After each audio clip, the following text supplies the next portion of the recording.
Ralph? Dude. Hey. What do you got? Melrose last night. Just two guys are walking down the street, so it's a little noisy because they're, you know that... Who are the two guys? Billy? Yeah. Guy who moved to the city? Yeah. And some guy who at work with him was trying to set him up with some girl. Did he ask that girlfriend of his to marry him? Yeah. Oh. What's the girl doing in the box? What box? The box. Isn't some girl trapped in a box? Oh, yeah. No, that's the bottom of a boat. Hey, don't tell me what happens. Don't tell me who gets killed. I didn't watch it yet. Yeah, it was pretty good. Ralph has, like, no life. Yeah, I picture Ralph. Ralph is the guy who does my hair and makeup and stuff. But lately, I haven't needed any hair and makeup. So how's he living? I don't know, but all I know is Ralph just appears to be home and sees every TV show because he calls me every minute. He goes, turn on Channel 5, turn on Channel 9, turn on Channel 7. You got to turn on Channel 2. There's this really hot chick. Turn on Channel 11. Baywatch is starting. It's nothing you can use, just hot chicks. Yeah, just chicks and like... Come on, there was some... And then he stays on the phone and discusses the show with me while it's going on. Who can hear anything? Quick, turn on Montel Williams. He's got these 5 retards up there. And this is a single guy. He's sitting on the phone with you. Yeah. Jesus. That's because he's in love with me. I think so. He really is in love with me. I think so. Doesn't have to get up early, and all he does is sit on the phone. What are you doing up? I don't even know why you're up. I have a lot to do today. Yeah? So, anyway, Yeah. I'm very busy. What's on TV? Why, you starting TV early? He watches TV all day. There's a and then he tells me, this morning and then Ralph's into working out. He says, I haven't had time to go to the gym in the last 3 months. I go, why is that? Because I've been really busy. I go, doing what? Yeah, really. You only work for me, and you appear to stay home and watch TV all day and night. That's the way it appears. I wish you would tell us what else you're doing. I go to strip. And the other day, our boss had to throw him out of the studio. Had to throw him out of the building. This building. Ralph came up to drop off something for me. Yeah. And that was at about, I don't know, 11 o'clock in the morning after we got off the air. Mm-hmm. So we've told Ralph, don't hang around my office here. Because Ralph, like everyone who comes up here thinks it's almost like a fun... A game, a show. Like there's not real business going on. And people are being... You know, there's a lot of people here, like Kathy Tobin, who are paid to work. Not to entertain Ralph. Right, but Ralph sees there's a couple of cute interns we have working around here now. And there's food always being ordered in. And, you know... And it's the Howard Stern Show. I should be able to hang around. But there's a lot of business going on here. There's a lot of salespeople selling time. There's people in suits walking around. And Ralph's running around, flirting with interns, eating, using the microwave, sitting on the floor cross-legged. So the boss, our big boss, not the nitwit, not the fake boss. The nitwit said something. Hey, you be quiet. Don't you ever say that. You know that Ralph's been warned about a half a dozen times and actually thrown out 3 or 4. Yeah, and really? No, I've never been thrown out. Yes, you have. No, you may not know it. Somebody comes to Kathy and tells me to throw you out. So anyway, I've told everyone that, you know, and I've told Ralph this. Hey, man, don't do that. This is a place of business, even though it doesn't appear to be. You know, it appears kind of loose and fun. Yeah, just because Tom runs it, it is a business. You know, and it's fun. Yeah, right. And it's fun for Ralph because he really doesn't have any responsibility, so he just hangs around and sort of distracts everyone from work. Right, he prevents the other people from doing their job. Yeah, real work isn't being done. So the other day, it's like 11 o'clock around here, and Ralph drops off something. It was a 2-second drop-off, and he told me, yeah, I have to go do some stuff. I have to go shop for some things and stuff. And you were gone. I left. And Ralph was evidently here till 2 o'clock. Really? Yeah, and just hanging out and stuff. So the big boss of this place walks by, and he goes, what are you doing here? What did he say to you? What did he say? You saw it? Oh, I know, I heard it. What did he say? He said, I'm not going to charge you for the phone calls, but I am going to start charging you rent if you don't leave. There you go. I mean, and Ralph's on the phones, making calls, and doing his business. Ralph's open for business. Ralph's place. Ralph, don't you understand, like, I work for these people, and, like, you know, you using my phone is, like, not appropriate? I'm not the one paying the phone bill here. Infinity Broadcast is paying. I explained to him what happened. Everybody, like, hangs around me and starts becoming a user. And I apologize. What happened? I was waiting for someone. I was killing time, and I shouldn't have done it there. Yeah, give me a break, huh? No, it was wrong. I apologize. But this is the 9th time. No, I know it's not the 9th time. It is, right? It's up there, because actually, Ralph, you have been asked to leave a couple of times, but you probably just don't know it. I just don't know. No, right. He's bad at reading signals. When people walk up to him directly and go, would you please leave? He doesn't know. He doesn't get it. Being carried out, I really don't know. Because I know that he's sort of a thorn in the side of the big boss, and I know that the big boss's assistant has come to us a few times and said, what is he doing here? Yeah. Well, it's cool. You know, there were times that he has to legitimately be here. Like, sometimes we go to the press conference and he gets me all dolled up, fix up my hair, you know, so I look I'm good. sure they don't mind if he actually has a job. Yeah, if he could just say, hey, I'm here doing this. Well, maybe if she asked me all those other times. Yeah, but it's not her job to have to sit there and ask you. Well, I don't... And generally, Ralph, if she's seeing you, it's because you're not doing a job. But you see, Ralph is a guy who hangs out, and he doesn't realize how annoying it is. It's like, Ralph comes over to my house to do work, and it's really work that should take 4 or 5 hours. Instead, he stretches it out over 2 days. So and he's with you for the entire 2 days? Yeah, and it's totally annoying because, like, hey, listen, the guy's over my house working, and I understand when lunchtime comes, he wants to eat lunch. Or like the other night, we had dinner, right? We were eating dinner. We offered Ralph dinner. He goes, no, I don't want dinner yet. So then we clean the whole kitchen up. Everything's all done. We eat. And then all of a sudden, Ralph decides now he's ready. Now he's hungry. And Ralph just goes into the kitchen now. My wife is out of her mind with Ralph. I can't even have Ralph over the house anymore. Because it drives my wife crazy. You see how you wear out your welcome, Ralph? He does. He blows it. So wait a second. Listen to this. So then he walks into the kitchen, and now he opens up all the Tupperwares and stuff. Do you mention that I bring my own food? No, dude, you don't bring your own food. Why don't you stop lying? Dude, I do. Dude. Once in a while, you bring some of that mush you eat. But, you know, it's a total goof. If you're there for 3 or 4 days, you don't bring your own food. Yeah, he brings his own food. I'm not looking for him to bring his own food. I said if we're eating, and then, like, after we clean up the whole kitchen, it was a half hour later, then he has to eat. Then he goes in, and he's slowly opening up all the things. He's putting those filthy fingers of his in the food. I don't put my fingers in It's disgusting. And I clean it's up. like, hey, my wife just cleaned the entire kitchen, dude. And I cleaned up after myself. Yeah, but no, you didn't. Yes, I did. Hey, Ralph, I'm telling you, it's annoying. Then, okay, like I said, well, Ralph, finish your business and then leave. Next thing I know, my wife comes up to me. She goes, Ralph's in the kids' room playing cards with them. I go, what? She goes, he's laying on the floor playing cards with the kid. I go, I need the guy to do a million things, and now he's playing cards? I just said, go down and tell him to leave. Excuse me. He's just annoying. Excuse me. And I would have him over a lot if he knew how to come in, do his work, and leave. Can I tell you something? You're a friggin' squatter. Somebody lets you in your house. I was on my way out. I was on my way out, and the kids wanted to show me a card. Right, and what do you say? You say, I'm working. What am I supposed to do? I have to ignore them like everyone else does. I happen to They're like kids. What am I supposed to do? Be rude to them and tell them no, just say, listen, kids.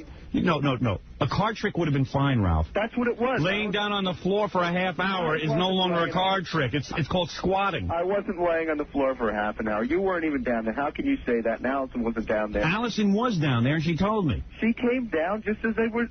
You know, I love my kids, too, but sometimes I get up and go to work. My kids are a lot of fun and everything, but, you know, Ralph gets caught up in the moment. No, Ralph just likes to be there, and he's looking for any excuse. And it's just like, and then don't put a pretty face on. Yeah, and then he'll stand at the door, and go, I had to do this, and I was just like, and he's like trying to, figuring out another way to keep staying in the door. That trip. Yeah, it's like, Ralph, just get out of here, go home. I love you, but go home. My favorite visual of Ralph. It would be great if Ralph came for like 3 or 4 hours. We got done, and then he got up and left. And he worked like a whirlwind. People be happy to see you come. Right. You're just... And he doesn't get caught up in the moment because there are no moments. He creates the moments. My favorite visual of Ralph of all time was I went over to your house this past 4th of July. Yeah. And I walk in, and there's you in your swim trunks by the pool, and there's your parents, you know, under an umbrella. Yeah. And there's Allison with the baby. And all of a sudden I see Ralph on a raft in the pool with a big bowl of food floating around. Right. Eating in the pool. You know, and it's eating in my pool. And it's just like, that's the last straw. You know, I like the guy and everything. And I even like when he comes over. Like last weekend I was going to have him come over for like 3 hours. I said, but there's no such thing as 3 hours with Ralph. It's going to be a full day. And then I know by 8 o'clock at night when I'm supposed to be in bed, I'm going to be like, Ralph, please, leave. I beg him to leave. I go, please, get out. I go, please, I got to go to bed. Okay, can I just go make some phone calls over at the pool house? And this was what, a Saturday? This was a Sunday night. Oh, Sunday. Yeah, and it's like, I got to go to work Monday morning. Is he one of those guys that always seems to have that bag full of underwear and toiletries? He carries his toiletries, underwear, and change clothes with him. He's ready to stay. He's waiting for a snowstorm. Yeah, it's like, dude, You know, it's just, Dude, you know, why do you think I can't have you over? Because I got a family and a wife and kids who, like, at some point... like to spend some time with each other sometimes. Yeah, like alone without you.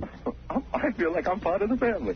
No, listen. No, and listen, and you know what? It's fun to have Ralph over. It's not a problem having him over for a couple of hours. It's when he can't, like, sort of, like, zero in on his job and get done. No, no, listen to me. I do my job. What, do you unpack first? No, when you get there? It's a whole thing. And his job is to, you know, basically buy me some clothes, get me some makeup for when I do TV, and to do my hair.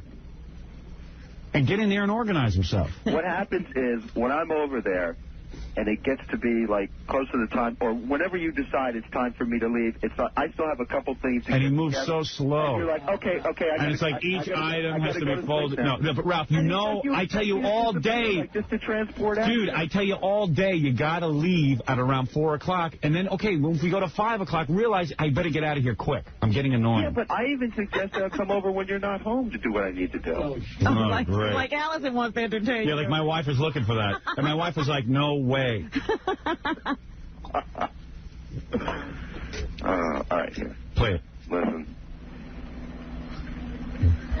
Violated his feminism. Violated? What does that mean? But you, I mean, she gave up everything for you. You jumped to conclusions. But worse than that, you were impulsive. Only women are allowed to be impulsive. You listen to what Howard Stern. You know, actually, this is my own thing. I think... Oh, very quick reference. I don't even know what the heck they're talking about. Yeah, you can barely hear my reference. Couldn't they slow down when they said Howard Stern? Why they It's better than nothing. Every plug is a plus. How's that? Every mention's a mention. A mention. Whatever that expression is. Every knock is a plug. Every knock is a plus. Any publicity is good publicity. All right, dude. All right, so I'll see you this weekend. Actually, you will. But try to work quickly. Just tell me what time. Okay. Right. Tell him what time to leave. I do. You have to be out of your mind. Tell me what time. We'll go home. It can't be early. And then there's a whole other movie he does. It's like, I said, okay, Ralph, why don't you come over at 11 o'clock, because it's good to start early on a Sunday, because I've got, you know, spend time with my kids and my wife, and also I got... Why do you have him over on a Sunday? Because sometimes that's the only free day I have. You know, Saturdays sometimes are really hectic with just even driving the kids back and forth to different places. And, you know, we have stuff to do. So come on over for a couple of hours. Then it's like 12 o'clock already, and no Ralph. And you go, And you call him up. He goes, and he's just making up some lame excuse. Meanwhile, he just slept late. Yeah. Because he was out at the Limelight trying to pick up whores. Okay. Ed McMahon on the phone. All right. And he comes over to my house in front of my kids. He's got like 50 hickeys on his neck. And it's probably from some guy. I mean, you know, that's like really... I mean, but like 50 big purple welts. Really? You sure they're hickeys? Because he goes over to like the Limelight and finds girls to have sex with him right at the Limelight. Right, in the men's room. Where did you have sex with that girl upstairs? Was that at the Limelight? Yeah.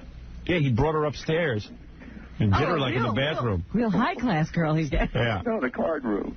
He did her in the card room. But then he's playing cards with your kids? Some Puerto Rican dancer. The card trick. Some Puerto Rican girl, right? Yeah. Yeah. So she was really hot. He took her upstairs. Yeah, I saw what was so hot. Yeah, Ralph was really drunk. He took her upstairs, and he did her in the card room at the Limelight. So are you seeing her again? Then they had these little, like, Barbie playset things. They were like this kitchen thing. What kitchen thing? It's like, you know those play sets are like, you know, like a, I don't know what you call it. It's like it looks like a giant kitchen. I don't know. It's like a play set for little kids. They had that up at the Limelight? Yeah, they have it in this weird room. Like a dollhouse kind of thing? Yeah, right. Like, were you alone in the room when you did her? Yeah, well, it's all... Like, how do you get alone? It was all sectioned off into little cubicles. What was it, like office space? Yeah. It was How'd you get up there? It's not even up there anymore. I don't know. You just go up there. Just walk up there. You walked up there with her? But it was like 3 in the morning. There weren't a lot of people up there. Yeah, like he's out till 3 or 4 in the morning. This is probably a weeknight, too. Oh, like 6 in the morning. Yeah. That place closes at like 4 or 5. Yeah, he's there all the time. Sunday. And then, I don't know, he was dancing with some girl, and all of a sudden, he just got her.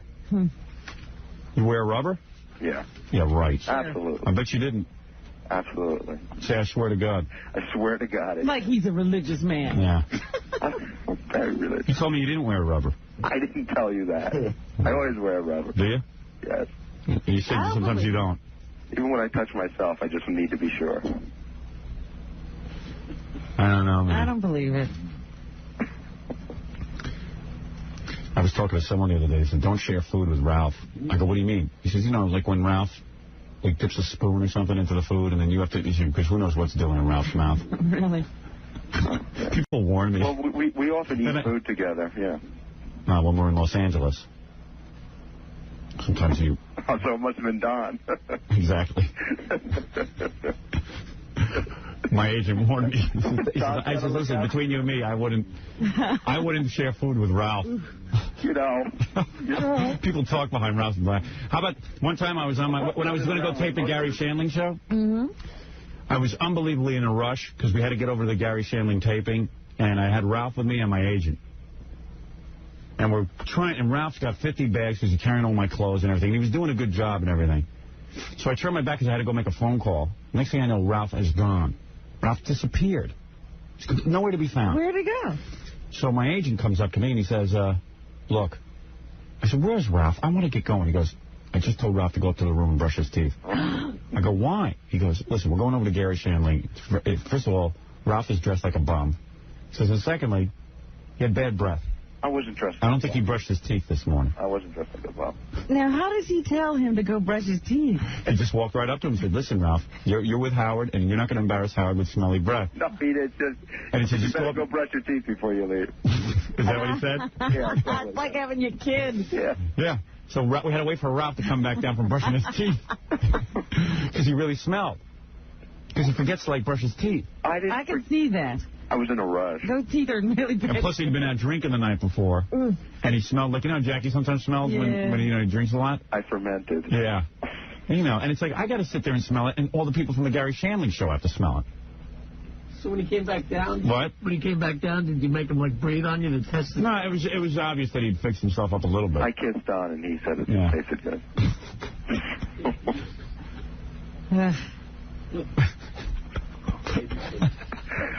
I know, you always think there's a film on Ralph. I know, somewhere.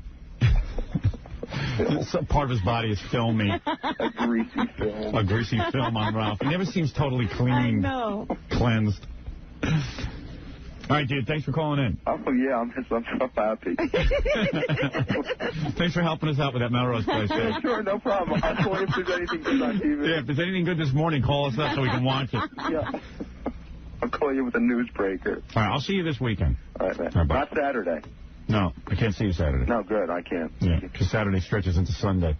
I have to go out Friday night, so I can't. Yeah. Did you ever see that girl from the Limelight, or you didn't even get her number? No, I didn't get her number. Yeah, well, what am I going to do? What was the deal, though? Like, you did her twice? I had sex with her in the Limelight. What am I going to do, have a relationship with her now? Well, you're the same as her. You're as slutty as she is. Yeah, well. I mean, yeah, I like guys like that. Yeah, he can't have a relationship with her because she's like him. Yeah. To me, she's perfect. She was really nice, though, you said. Yeah, I mean, I don't know. And then what happened? Like, how do you do it? Like, you do it to her and then you just walked away? Well, like I didn't leave her laying there half clothed. Naked. Naked, what? crying. Take it to a play afterwards. Right. Did you speak any English? What did you just point? My name, me llamo Ralph. Point. Corner. Point. Corner. Lie down on desk. Just got it. Como right naked? Como se llama naked? Si. What is your name? Sue. So, did you, like, afterward, do you, like, pretend to take her number or something? Yeah. Did you? Yeah. Like, what do? Like, you say, hey, I really love this, and... yeah, like, that was really wild, and, Write it on a matchbook. Maybe we'll get together again. Yeah, give me your number, kids. You're not going to call me? Yeah, I will. Give me your number. Oh, and she says, you're not going to call me? Yeah. You just did me after knowing me for 5 minutes. I wouldn't call me. Yeah, I'm going to call you. I'll call you. What? What do you want me to call you? Hello? Yeah. All right, very good, Ralph. All right, man. Oh, thank you. That's Ralph. Body by Ralph. Designs by Ralph. Thank you. Famous fashion designer Ralph. He's very talented, though, but he's just misguided. I took him under my wing many years ago. And Gary hates Ralph. I don't. You know what? There's the whole thing going on where Ralph at least feels like... No, I actually don't hate Ralph. We really... Really worked that out? Yeah, we really sort of worked it out. What happened in the beginning? He's just really annoying. Yeah. He's really annoying. You know, he just comes in. Well, how do you get into, how do you wind up involved with Ralph? Because he would always be here. Yeah. I don't know. Early on, he never used to be here. I just thought he annoyed me at the beginning. John and I were teasing him the other day about how he sort of, revamped his image, and he was denying it. And we're saying, Ralph used to wear, like, pink high-top sneakers and, and pink shirts and stuff. Yeah. And now he's Mr. Cool, but he's okay. He's relatively harmless. Yeah. I mean, you guys talking about, you need a revamp of your image. Yeah, but I don't pretend to be cool. You don't? No. All right. Well, listen, we'll be back right after these words. Such a load when I play this, but I'll do it. Well, maybe it doesn't sound as bad as you say. Maybe you're overreacting. I just feel stupid, but I'll play it because it's good radio. Good. You could be overreacting. Nah, I'm not. I mean, I know I'm definitely going to look like a tool when I play this interview, but I don't care. I'll just do it. I mean, people understand. This girl, she took advantage of a friendship.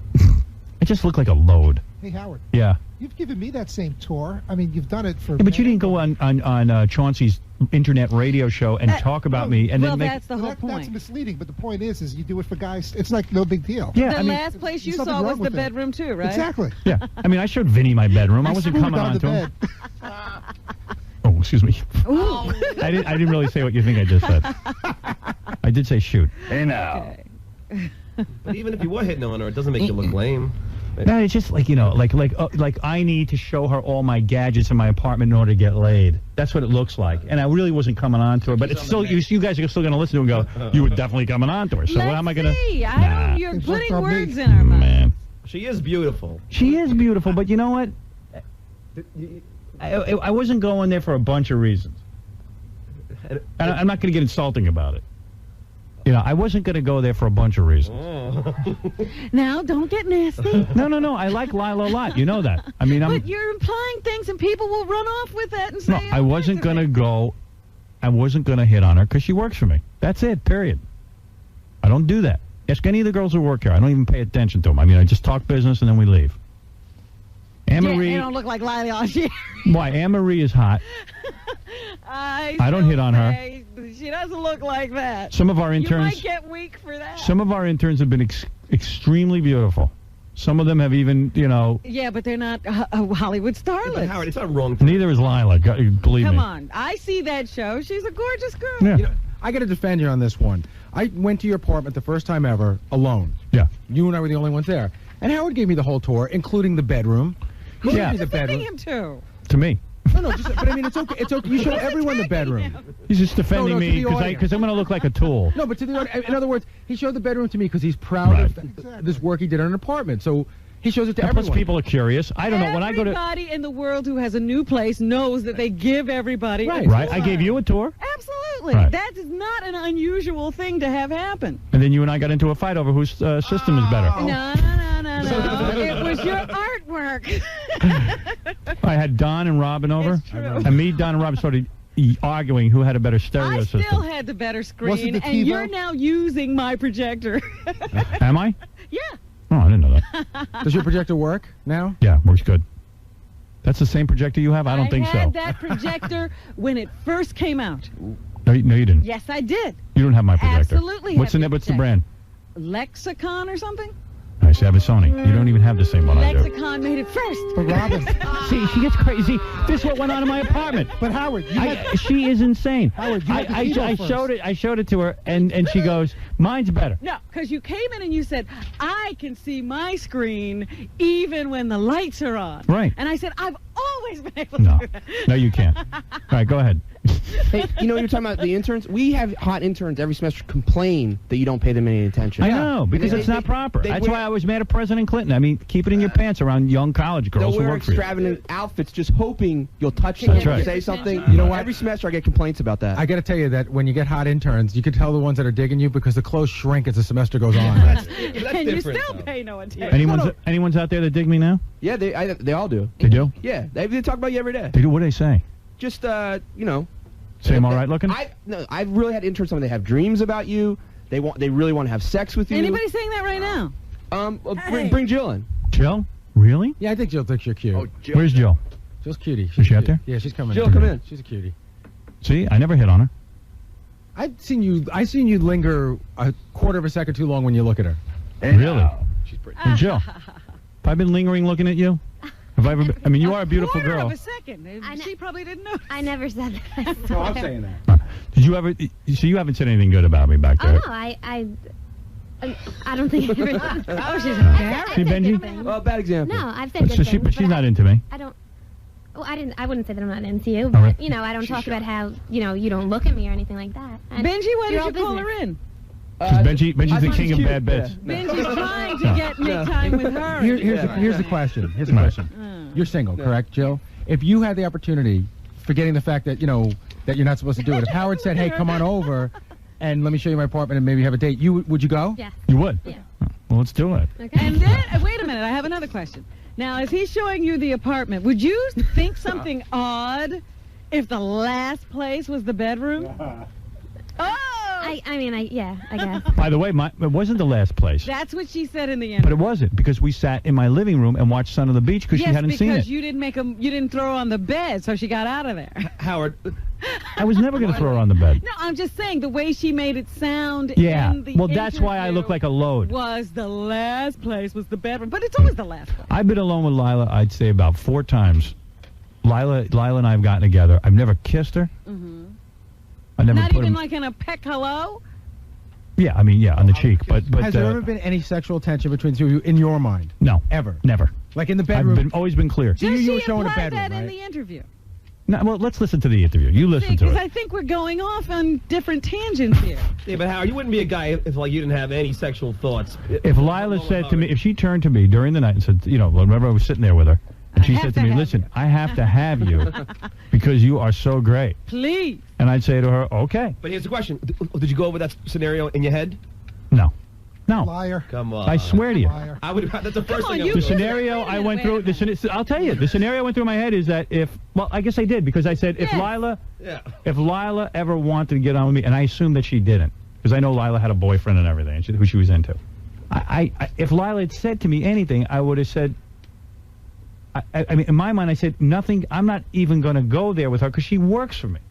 I don't want to get into that, because then, let's say we get it on, and then we hate each other after. Then she's going to think, well, what if we wanted to fire her from Son of the Beach? Then she's going to think, well, I fired her because I had sex with her. It just gets too complicated. Did you sit But next to that her? was not the question. You do Yeah, we have sat on the those couch thoughts. together. Right, like the same Not type of close, couch? not No. close, though. If you had made a move, is that the way you would have done it, or how would you done it? Let's say it wasn't live. If I was making a move, Yeah. I would have moved close to her, and I would have put my arm around her and kissed her.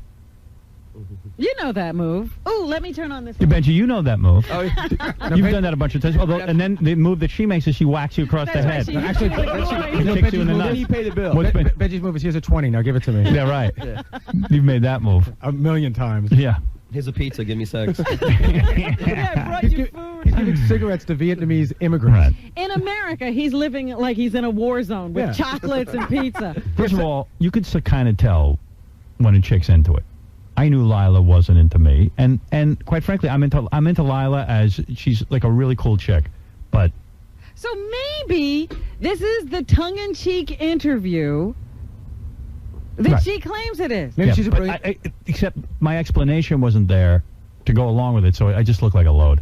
That's all. I was just embarrassed by it. That's all. Will you play it? Because all we're talking it to them. All right, I'll play it next. I'm sorry. I need to explain before this airs. We'll be back right after these words.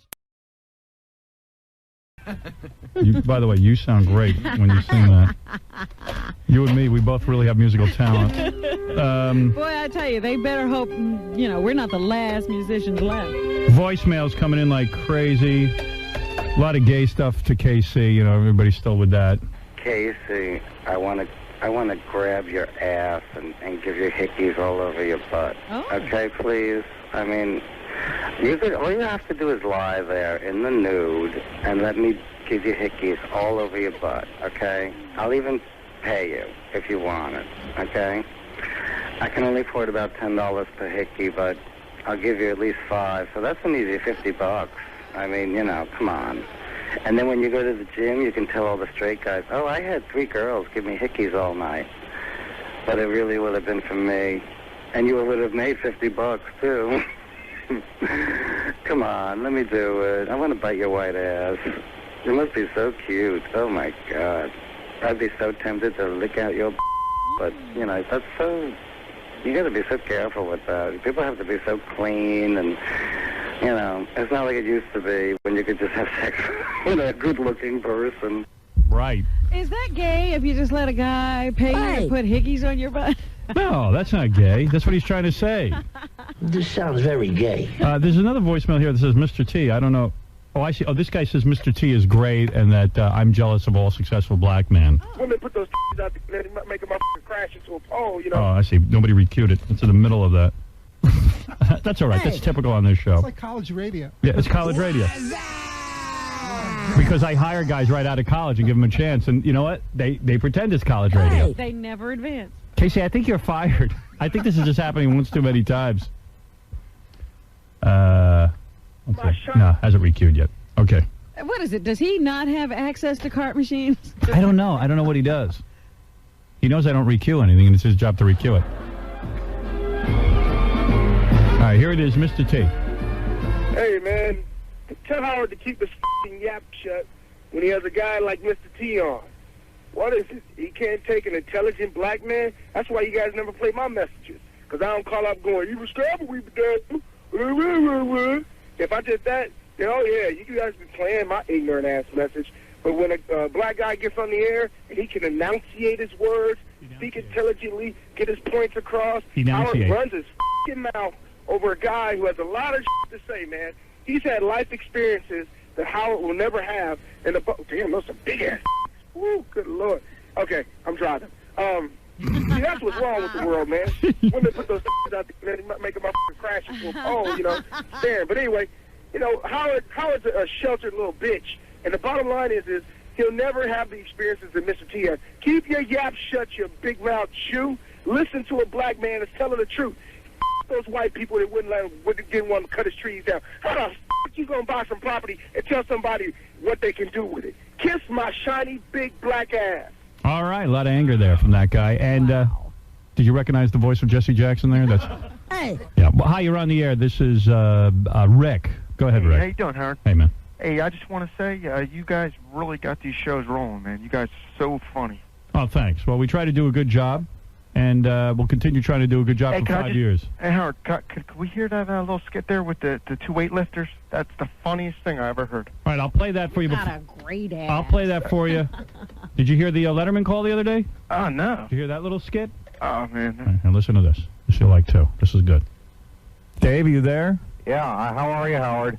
I just took a Vicodin and topped it off with a bong hit. and then I had a couple of quarts of, of Old English malt liquor. And man, am I flying, I'm telling you that. Wow. Dave, what you're saying is David Letterman is on the air now telling me that he's high. Yeah. I hate the word, Howard. You know, now I know how George W. Bush must have felt during his college years. Dave, this just does not sound like you. Well, who does it sound like? That tool Steve Martin? Oh, Mr. Bitter. Are you bitter because Steve Martin was better at hosting than you were? Well, all I know is, Anheuser went gay after Steve. But who cares? Hey, how did you celebrate Black History Month, by the way, Howard? Well, I spent mine hanging out at the KFC watching, big fat black women in stretch pants asking the counter guy for biscuits and gravy and, wet napkins. Dave, you sound agitated, dude.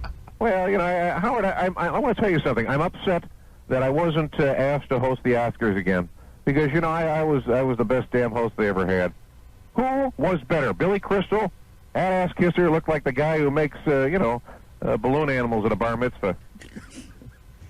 Now, I'm gonna ask you to be honest. You actually thought you were funny when you hosted the Oscars? Oh, I was a goddamn scream. Come on, Uma. Come on, Oprah. Uma, Oprah.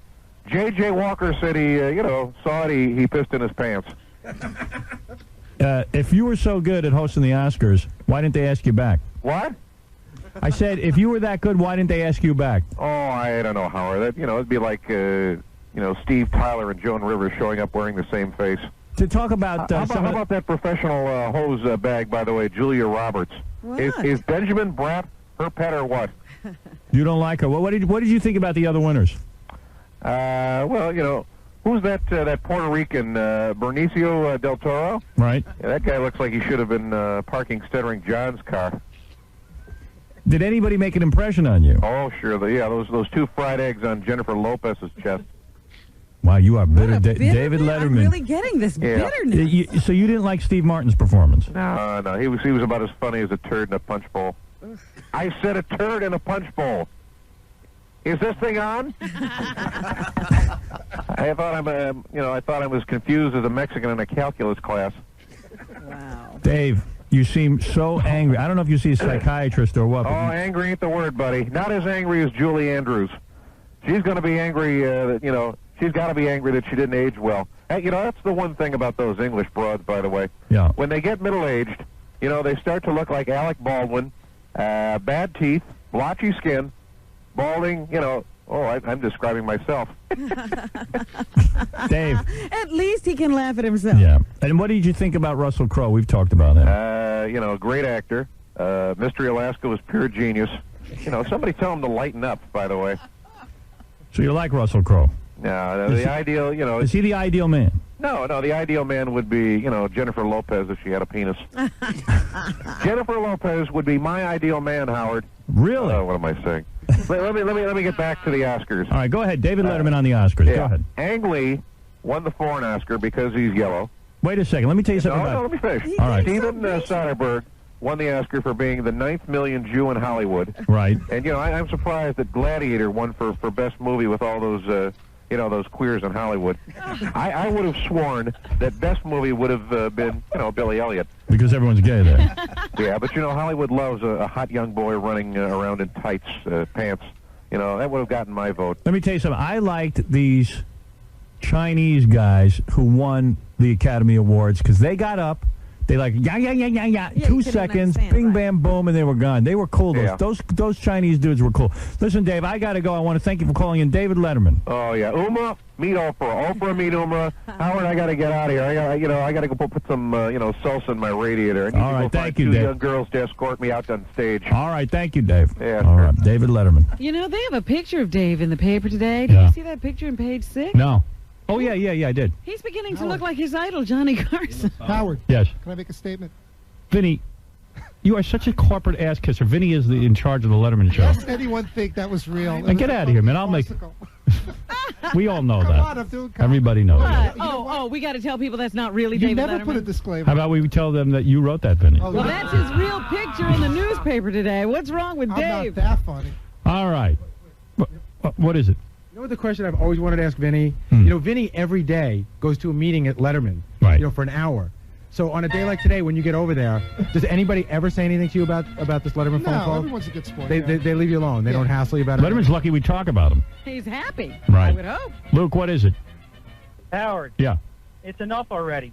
The big build up here. Let's hear the tape already. Yeah, I'm stalling, dude. You caught me. Put your tape out. Yeah. How bad could it be? It's not that bad. It's just...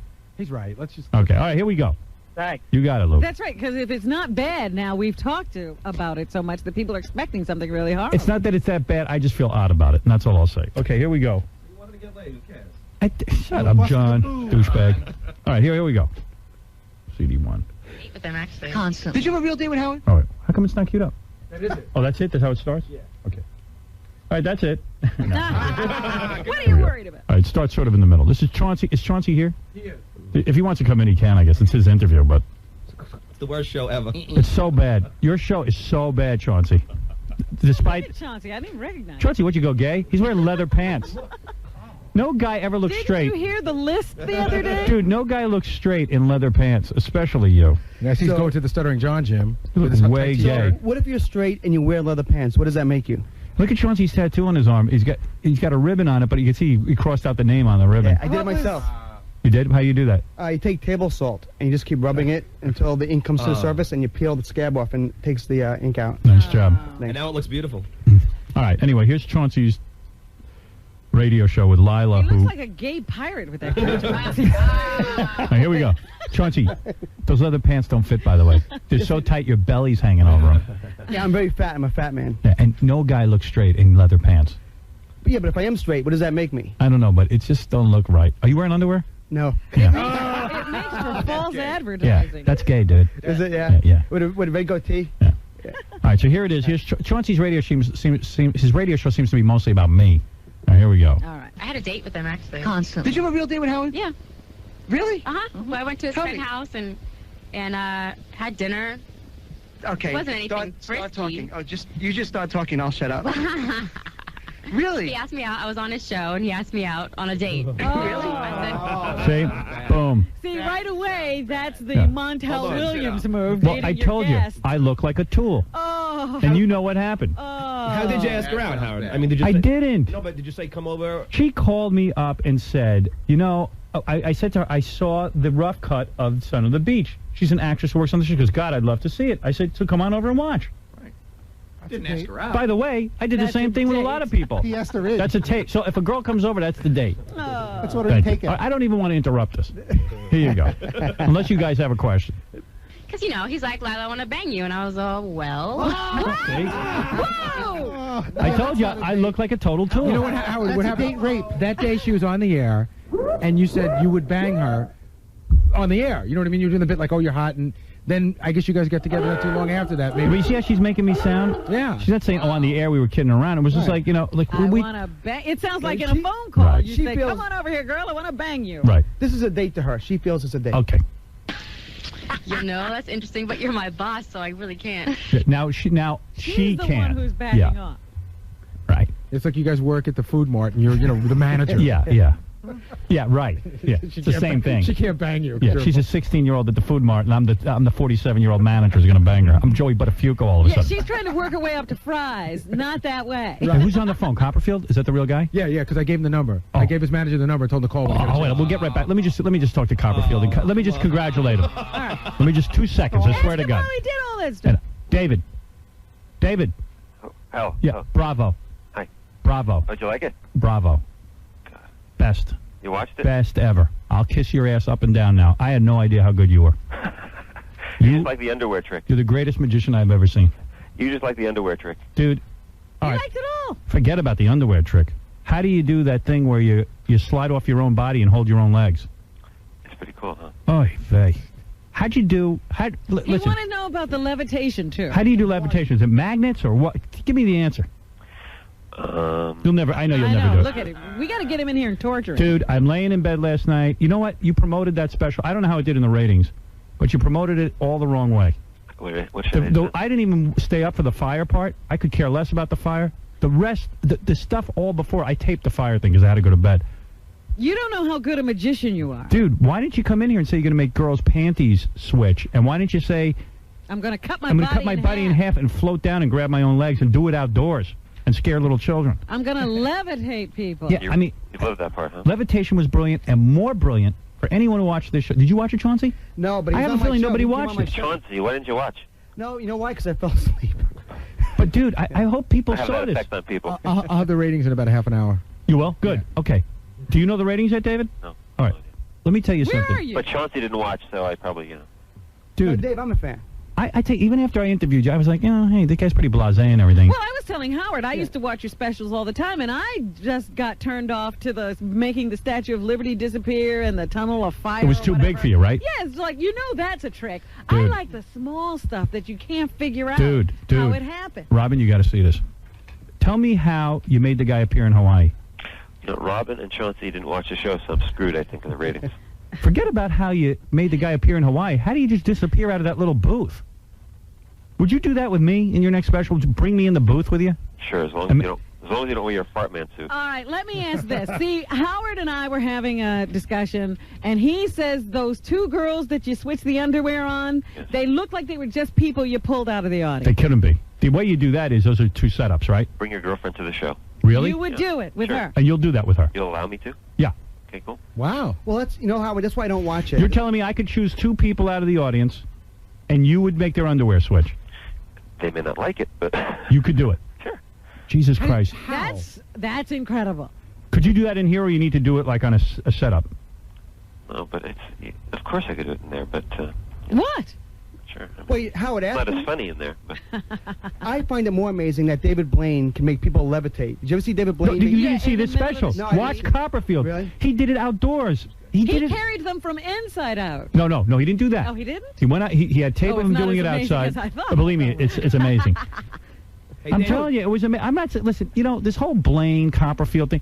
Listen, all these, there's about 5 guys who are pretty amazing. If you've ever seen Blaine do his card tricks, he's amazing too, but Copperfield's special is mind-blowing. Now, you know what happened, David? As soon as we start talking about you, people call in to say you're not as great as we think you are. Right. You know, they start calling and say, oh, he buys his tricks from other magicians. Magnets. And those are my relatives. Those Yeah. are my relatives. Right. Dude, I don't care who you buy them from. From other people. I don't give a crap. You're great. I had to say bravo. You say you work on those things yourself. Yeah, of course. Howard, he can come in here and do the underwear switching The thing? dude is excellent. He Yes. should do that. He's excellent. In fact, it would be funny if he did it like you and Gay Ramon, if he switched your underwear. I'm not switching underwear with Gay Ramon. That'd be so great, though. No, you do it with Gay Ramon because I don't want to wear that guy's underwear. Chris, what is it? Same skeletal girth. Chris, what is it? David Blaine who? Yeah, exactly. Copperfield, I mean, is the greatest thing I ever saw. My wife is sitting in bed with me. She goes, how can you even make love to a guy like that? You know, she was so amazed. Mr. Copperfield. Yes, sir. Hello? Hi. How you doing? Tell me, why is it that you don't go to a third world country and become a god? Have Can them you build imagine an if he went to... empire? That's such a great idea. David, why don't you just go to, like, Africa, where, you know, they're amazed by a match. Exactly. And you, Amazed by a match. you would be considered Superman there. Yeah, they'd build him a mansion. They'd mine gold for him. He'd be the goddamn king. Right. Because there's no Taco Bell there. Well, by the way... That was Daniel Carver. David, I just wanted to compliment you. That's all. No other agenda. No, I heard you. Like somebody woke me up and said, Howard, I mean, my Excellent. My speaking schedule is really screwed right now. By the way, this guy's putting on David Blaine. You know, if you watch Blaine do his card tricks and stuff... Oh, Blaine's a weirdo. No, Blaine's good. He's good. He's real good, man. Like, You you'd be got... afraid of him. If he didn't know how to do magic and you that's the looked in great that thing. guy's face, you'd be afraid of him. Wait a minute, but that's the great thing about David. He doesn't put down the other magicians. He says everybody's good. Let me tell you something, because the guy's a genius. Yeah. Copperfield is good, man. He is the best. You're the best. Here's the real trick. I don't want this to be a love fest, but the real trick is how you guys can talk for 4 hours and make it interesting. There you go. For all this time. Well, you're very unbelievable. sweet. That's what I was telling... Mr. Copperfield, I am the most insulting individual. If I could figure out how to insult you, I would, but I cannot because you are Right. the king of all kings of magic. Yeah, the guy's great. If you see the special, you'll see what I'm talking about. And, Howard. Yeah. Let me say something. After the show the other day, I got calls. Do you know who your fans are? I mean, again, this is going to sound... Tell me people Claudia are gonna Schiffer. People are going to throw up. Claudia because- Schiffer. Who called No. you? Who called you? Leila. I mean, network executives, network presidents. Sure. Everyone listens to you. Of course. People won't admit listening to you. Of course they won't. You know why? Why? I don't know. You know everything. You tell me. I know why. Why won't they admit it? I don't know why, but Who they knows? admit it to me. They say, oh, my God, I heard Dude, this. I'll tell you what, man. Well, I'll give you your props. Bravo. Great special. That's all I wanted to say. Did the president of CBS call Mr. Copperfield? Yeah. You should. Yeah. You should. He loves you. What's next, David? What do you do after this? Sleep. No, bang that. I it's bet you time that for girlfriend's right vacation, there. isn't it? Yeah, time for a little vacation with one of those white bathrobes with your hairy chest sticking out. You know, I'll tell you, just listening to him talk right now and you're throwing these compliments at him, I can tell why the guy gets laid. Because you're like, you're great, you're awesome. He's like, you like that, huh? Yeah. Like, it's just Well, you know what? It's just laid You know back. what? It's good. It's good stuff, man. Is that girl there right now? What's that say again?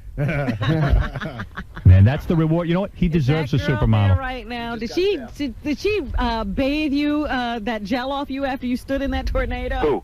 Your girlfriend. My girlfriend's sleeping. That little 21-year-old. Hold on one That's in your bed. Baby. Baby. Ooh. Baby. He's happy Oh. What are you, Barry White? He went. He hung up. She He pulled him disappeared. back to bed. All right, let's get back to the tape. David Schmavid, you guys want to hear the tape, and I know it. All right, let's see. Here we go. Okay. Well, how about you have dinner with me? So I had dinner. I went to his house. He's got a beautiful... What is this? What is his apartment like? I can't even imagine. Someone from IBM wired his house. I'm not kidding. Oh, yeah. No, he's got a 12 by 12 foot wall of just electronic Really? things that control... Yeah, I'm friggin' Batman. No, you know, she can't get the words out. You do have an impressive electronic Yeah, setup. but who needs to talk about No, that? you're right. I'll But talk you know, about that. well, I'm not going to say it. Go on.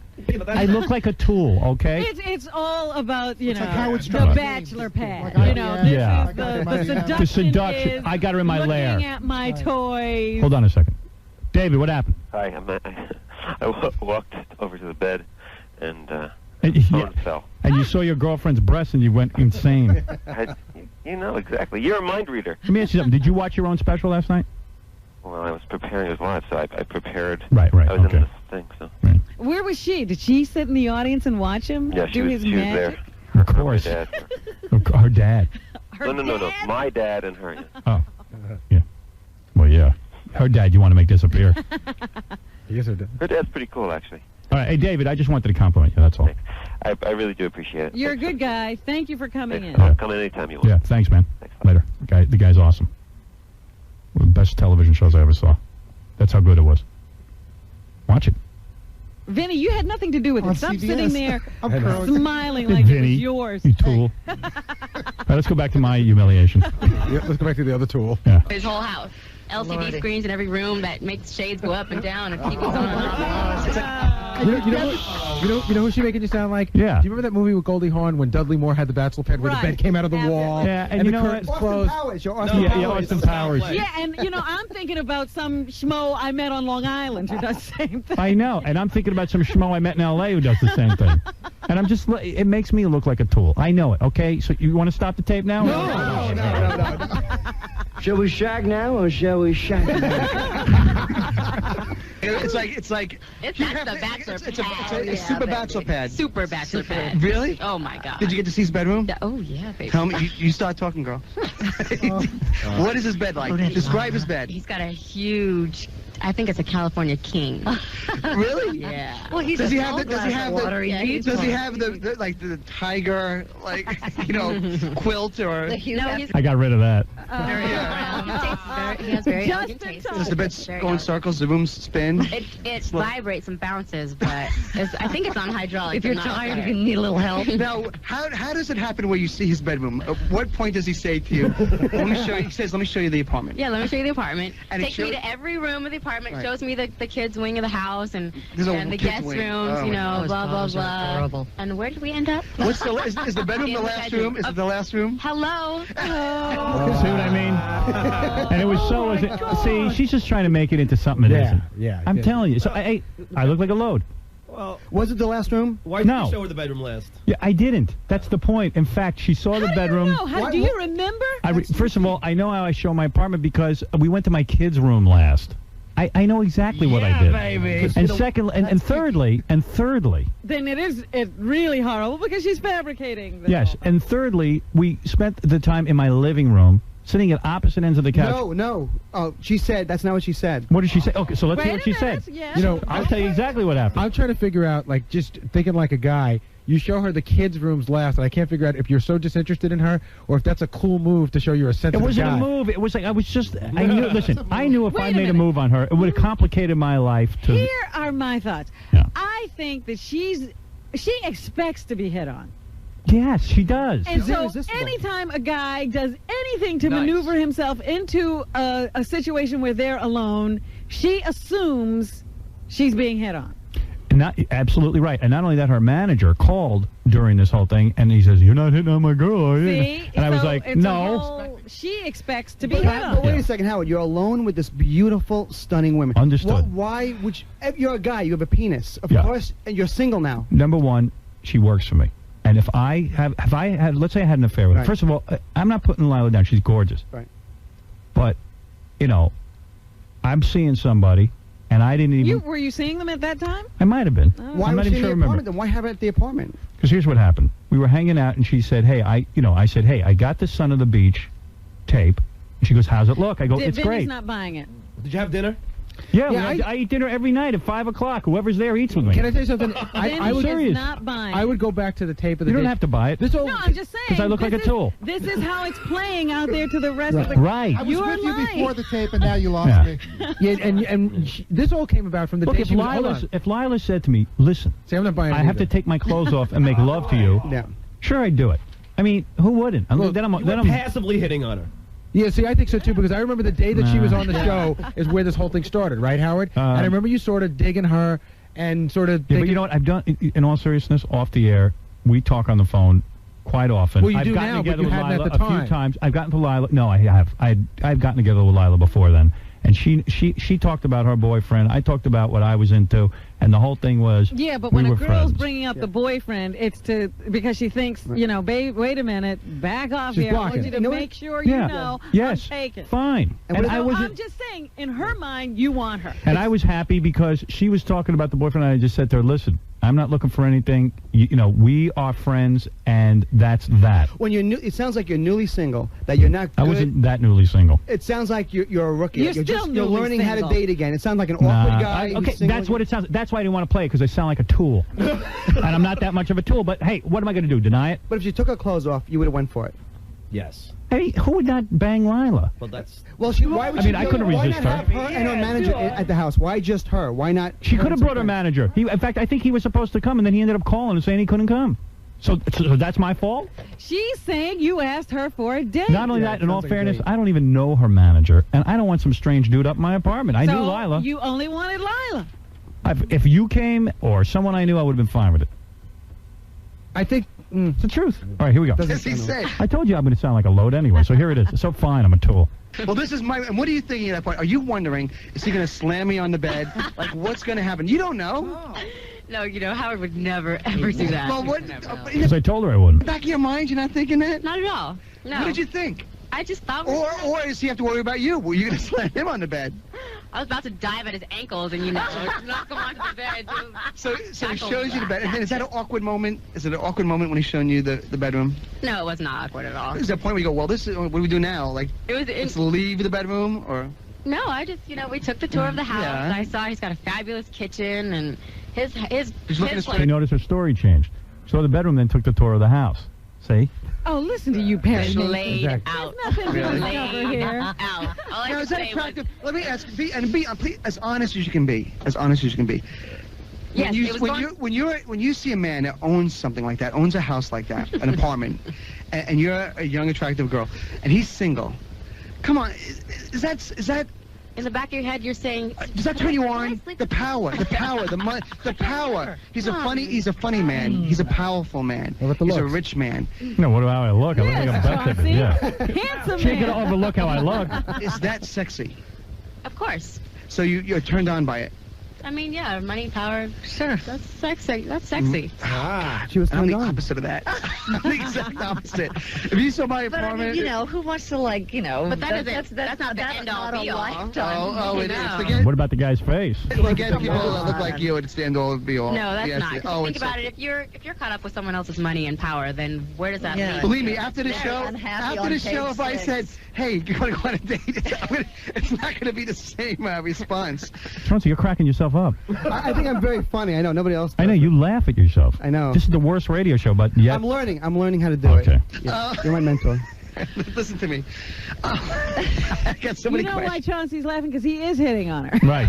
It's down. Look at the clock. And she's not picking it up. How you win them over. It's Right. it's actually a trick. Yeah, you're winning every How did number the date with those go? leather pants. All How right. did the date go? Is a question. Okay. The date was great.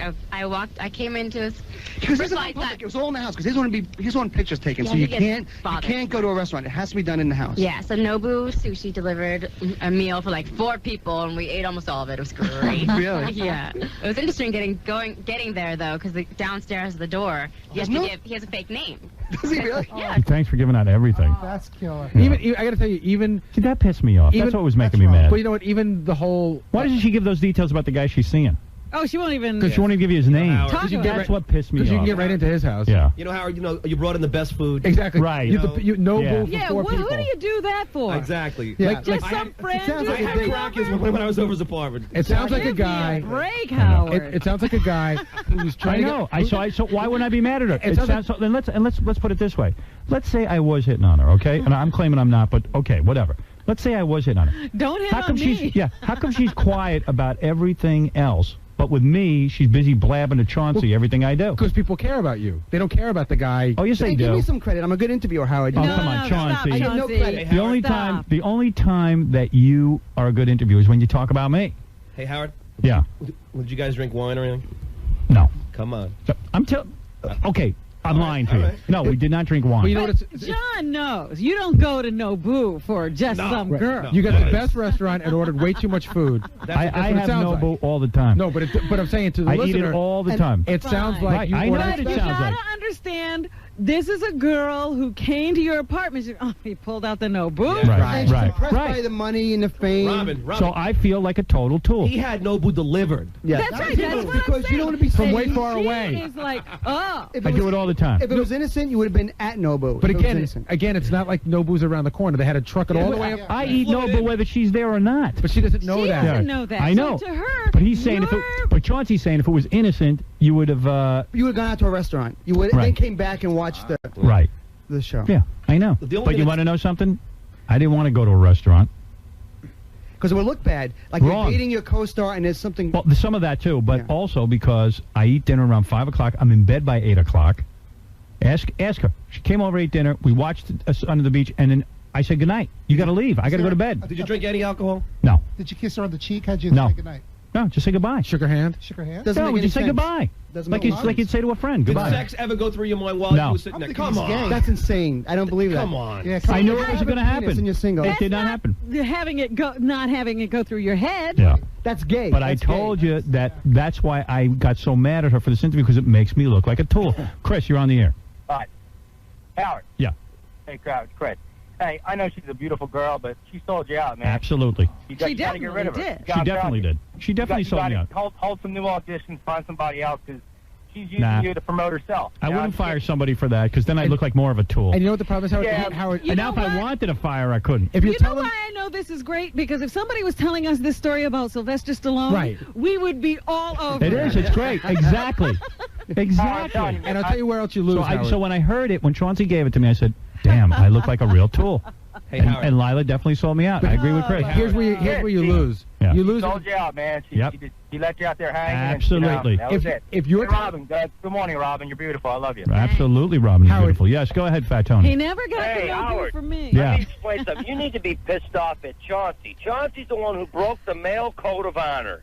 Chauncey's a girl. He's wearing leather pants. Yeah, he's a female. He You broke would do the male same code thing on of the honor. show. No, Howard I would mean, do the same thing on the show here. We Well, broke she it. sold broken you the out, code. but still, Chauncey broke the male Howard's code of broken the honor. code. It's different when Howard does it. It's different when Yeah. Howard I does never Hey, do it Robin. with you, Chauncey. I never do that to you, Chauncey. It's no code. I never ask the slobs you go out with what happens. Yeah. Chauncey's married. Go You're married. wear your panties, Chauncey, you bitch. Sold me out. Hey, Howard. Yeah. Your friend. Did you send No, her I don't blame Chauncey. I do blame Lila, because Lila could just say, He's hey. got to ask the question. I got to ask the question. Right. It's an interview. Did you Understood. sit her down on the couch and press the button, have the screen come down? Yeah, of course. Well, that's the only way to get it How am I down. going to watch TV? It's Austin Powers. But see, here's where you come across bad. Right. If you're telling the truth, she sold you out. And if you're lying, she still sold you out. You know what I mean? Exactly. You can't There win. is no my point. not selling you out. Right. And playing this only makes her happier because she gets more attention.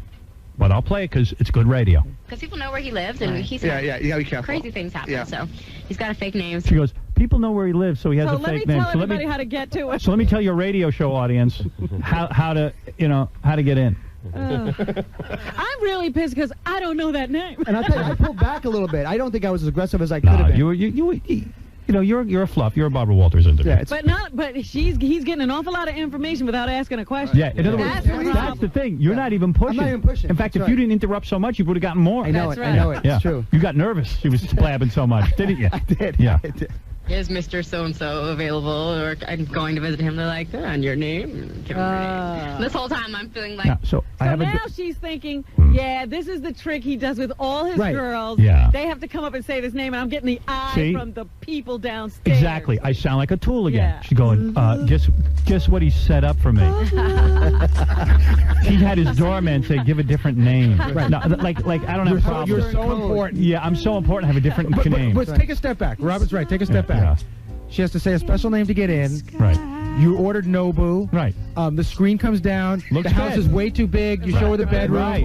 Right. I mean, it doesn't I look like a tool. It's a seduction. You're Right. Howard Hughes. I look like a tool. Hey, Howard, how was the lighting? When you turn the Oh, lights he always low? has the perfect light. Yeah, they did the lights. Are there different levels of lighting? Yeah. There's difference in your house. Yes, yes, there So is. 10 is the she highest. already told you everything works by the I was on a screen. 2, man. Did you say how great she was when you watched the tape? Were you praising her work? I praised everyone. Howard, it wouldn't be embarrassing if you just admit you were trying to get laid. No.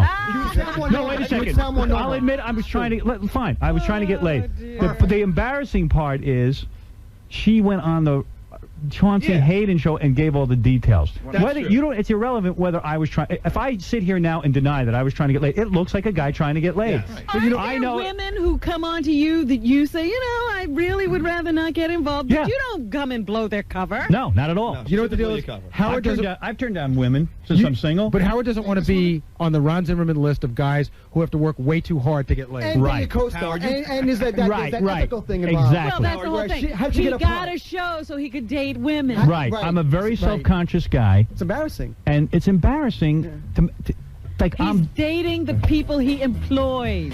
Howard, you've turned down women that look as good as she does. And you know what? It's a great career move for Howard. I have. Who? Please, there's I don't want to say. I think models all over the city I have. who would love to be with him. Howard, it's a great career move because now she's locked in. You can't fire her. You can't give her less lines because now you look worse. That's right. If anything, she helped her career by doing this. That's now right. you're stuck. That's right. Like, oh my God, they probably think I'm gonna go upstairs and just bang him because they don't know. Right away, the Her doorman. mind is She's on, thinking- I'm not getting banged Right. by this guy. She had it more on her mind than I did. And she gets hit on so much, in her mind, she's going, oh, the I know. doormen are all discussing me now. I'm I another know. one of the million. Yeah, But you know that's what? exactly what I said. She's used to this happening. That's exactly why I wouldn't bang her. I enjoy not banging the girls who think that I'm always going to bang them. I'm a warped individual. I'll put you in a situation and See, you'll most bang guys them. just bang No, all you the won't. women. How about I've been in a situation, chick in my apartment, we're alone. She says to me, I want to take off my clothes now. I want to have sex with you. And I've said no. You don't have to believe it. I've done it. And I guarantee it's a girl We that... can't find that girl. No, but you can. But the difference is you got to put it... Stop being so serious. Because I would rather... Because the chick thought I was going to bang her. No. That's just because She of had that. you. That's right. She had Jamie you. Bergman? Was that Jamie? Bergman? No. Not Jamie Bergman at Yeah, all. it's all the people on the show. No, it's not. Nobody from the show. See, but that's exactly it. Every woman you hire now. Yeah. So that's it. No more bringing people But to see, the Howard, apartment. I learned my lesson. Have you ever, since your divorce, have you ever made the first move, or do girls usually, hit on you? Of course I made the first move. Okay. Of course. Because I'm just trying to say, if Lila had made the first move, then Howard would have banged her. I don't know what, I probably would have. Yeah, absolutely. He didn't want to make the first move. And are there rules to dating Howard Stern? There has to be. No, Did he shut say up. there were rules? Let me hear the rest of the interview. Yeah, because I want to hear them. Yeah, because I do too. Rule is, if you have a vagina, I'm interested. This is the Tootsie for tonight. Yeah, I'm the thing of You're the flavor of the night. That's interesting. So you're thinking that. Oh, of course. So I had a turtleneck sweater on. He made a comment about that too. He's like, I knew nothing was happening. You came in with the outfit on that said it all. But I like the psychology behind it. And I don't think Nobu delivers for anyone, by the way. I don't think you can call Nobu and get them to Him and Robert De Niro, and I think that would be about it, probably. Yeah. So you have sushi. Had sushi. And then what happened? Watched an episode of Sun on the Beach. That was, they were in editing on it, so I got to see it before everyone else. Now, are you sitting on a couch together watching it? Yes, we were sitting on Are you cozy? Does he have his arm around you? Chauncey, I'm dying. Chauncey, you scumbag. But let's hear the answer. It's not sounding bad enough, Yeah, is it? yeah, let's hear the answer. No, I mean, was there a second date? Well, I don't think I'm supposed to comment on that. That's even worse. Yes, that's a yes. Oh, well. There was no second date. Who told her not? Why would she not comment on that? Let's put her on the air. That's a yes. She commented on everything else. Why hold that back? No second date. well. Sounds like you banged on the second date. No. So you were trying to seduce her. Since she came and to my it led apartment, to other Lila and I have gotten together since then, and we never touched each other. We never did anything. Why even a comment about what she's wearing when she comes in? No, you know where we commented? On the air the next day. I said Lila came over and she was wearing a turtleneck. Yeah, That's all. but you also, she says in the you interview, said, yeah. I knew Never. nothing was going on because the outfit said it all. Never which said that. means- Never said that to her. I'm just telling you what I Right, heard. right. It means you wanted it. She told you Right. no right up front. So now you know why I was embarrassed by this. Oh, There was. Leave them guessing. Really? That's our girl. Really? But That's Mayor Massing. Mayor Massing, yeah. What is it, Trace? Yeah? Go ahead. You're on the air. Oh, Howard, is this the king of all tools? Yeah. See, there you go. Howard, are you crazy? Don't you know better than to bring a black girl up to your apartment? She might steal something. Howard, you should take a lie detector test. You gotta watch out for these. I will. I will take one. Are you gonna fire her now? Can't. No, I wouldn't fire over. I just was hurt. She got you out for life. I was just kind of embarrassed. That's all. And what we really want to know now is when are we going to hear the details of your new girlfriend, Mrs. X? Mrs. X. Yes. Wouldn't that be Miss X? I wouldn't say. I She's wouldn't on my show next week, by the way. Yeah, I bet. And we want to know all about Miss X. She's on the cover of Steppin' Out magazine next week. Great. Yeah, when's Chauncey going to interview her? Seeing a nice girl, that's all. All right, well, we want to know. We want to know everything. What do you want to know? We want to know names. We want to know pics. We want The name pictures. I've said on the air a couple of times already. Have I You not, have? Robin? Yeah, that's right. She's very nice. Very nice girl. Very nice girl. She's a 10. That's all you need to know. That's it. Bring her on the show to replace Jackie. It's true. Well, there's another move you havenn't made yet. Let me tell you something. You put her on the TV show, her ratings will go up. Right. But we knew somebody who used to hire his girlfriend Oh, who's it? to work with him. Oh, yeah, don't talk about that. Howard. She's trying to have a private life. That would be sad. You know what? That would be sad. Right. If you just hired her here. It would be sad. Right. Because it was sad. Yeah. Howard, I'm out here in Hollywood, and I know girls who are actresses, and they've told me stories about 60-year-old producers that bring them. These girls go to their house Right. and the same exact story. Right, I know. And that's why I. It's the story we're hearing. That's why I feel like a tool. It's a true Hollywood story. I'm being honest. I didn't like it because it made it look like something it wasn't. But how am I ever going to deny that? You sound better if you I just sound like with an it. idiot saying that nothing was going to I happen. thought you were overreacting when you didn't want to play this, but the truth is, Yeah, so it's did I. bad. It's bad, and there's no way for you to look good, no matter what. When I said to Chauncey to send me the tape, I knew it wasn't this bad. Not only that, when you told Chauncey to get the tape, Yeah. we confiscated it at the door, and I took it home. Yeah, you should. You should be very angry. I really resent that. You should. Hey, Howard. I don't blame you. I'd be mad too. Yeah. Are there women that can have the same story and did get laid? What? Say that again. In other words, is there a girl out there who you did give the tour to, did show the bedroom list? They give no boo. And then did... I don't think so. Did the code to get in? No. Oh, come on. I don't think so. No. How did they get there then? I mean, I'm trying to think everybody I've gone out with. You do this with everybody who comes to your apartment. Maybe. for the first Yeah, time. I kind of. Howard's I've done that with apartment's like guys. Universal Studios.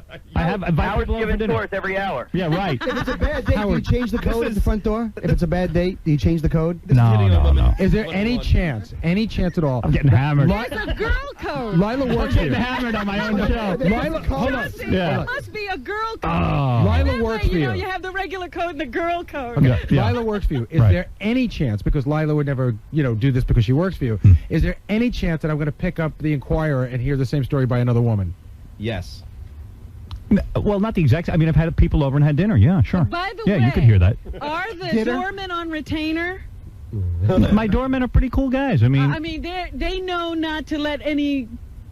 You're going to run out of You fake know, names. like they don't give girls the signal that they're not the only girl. no, I don't know.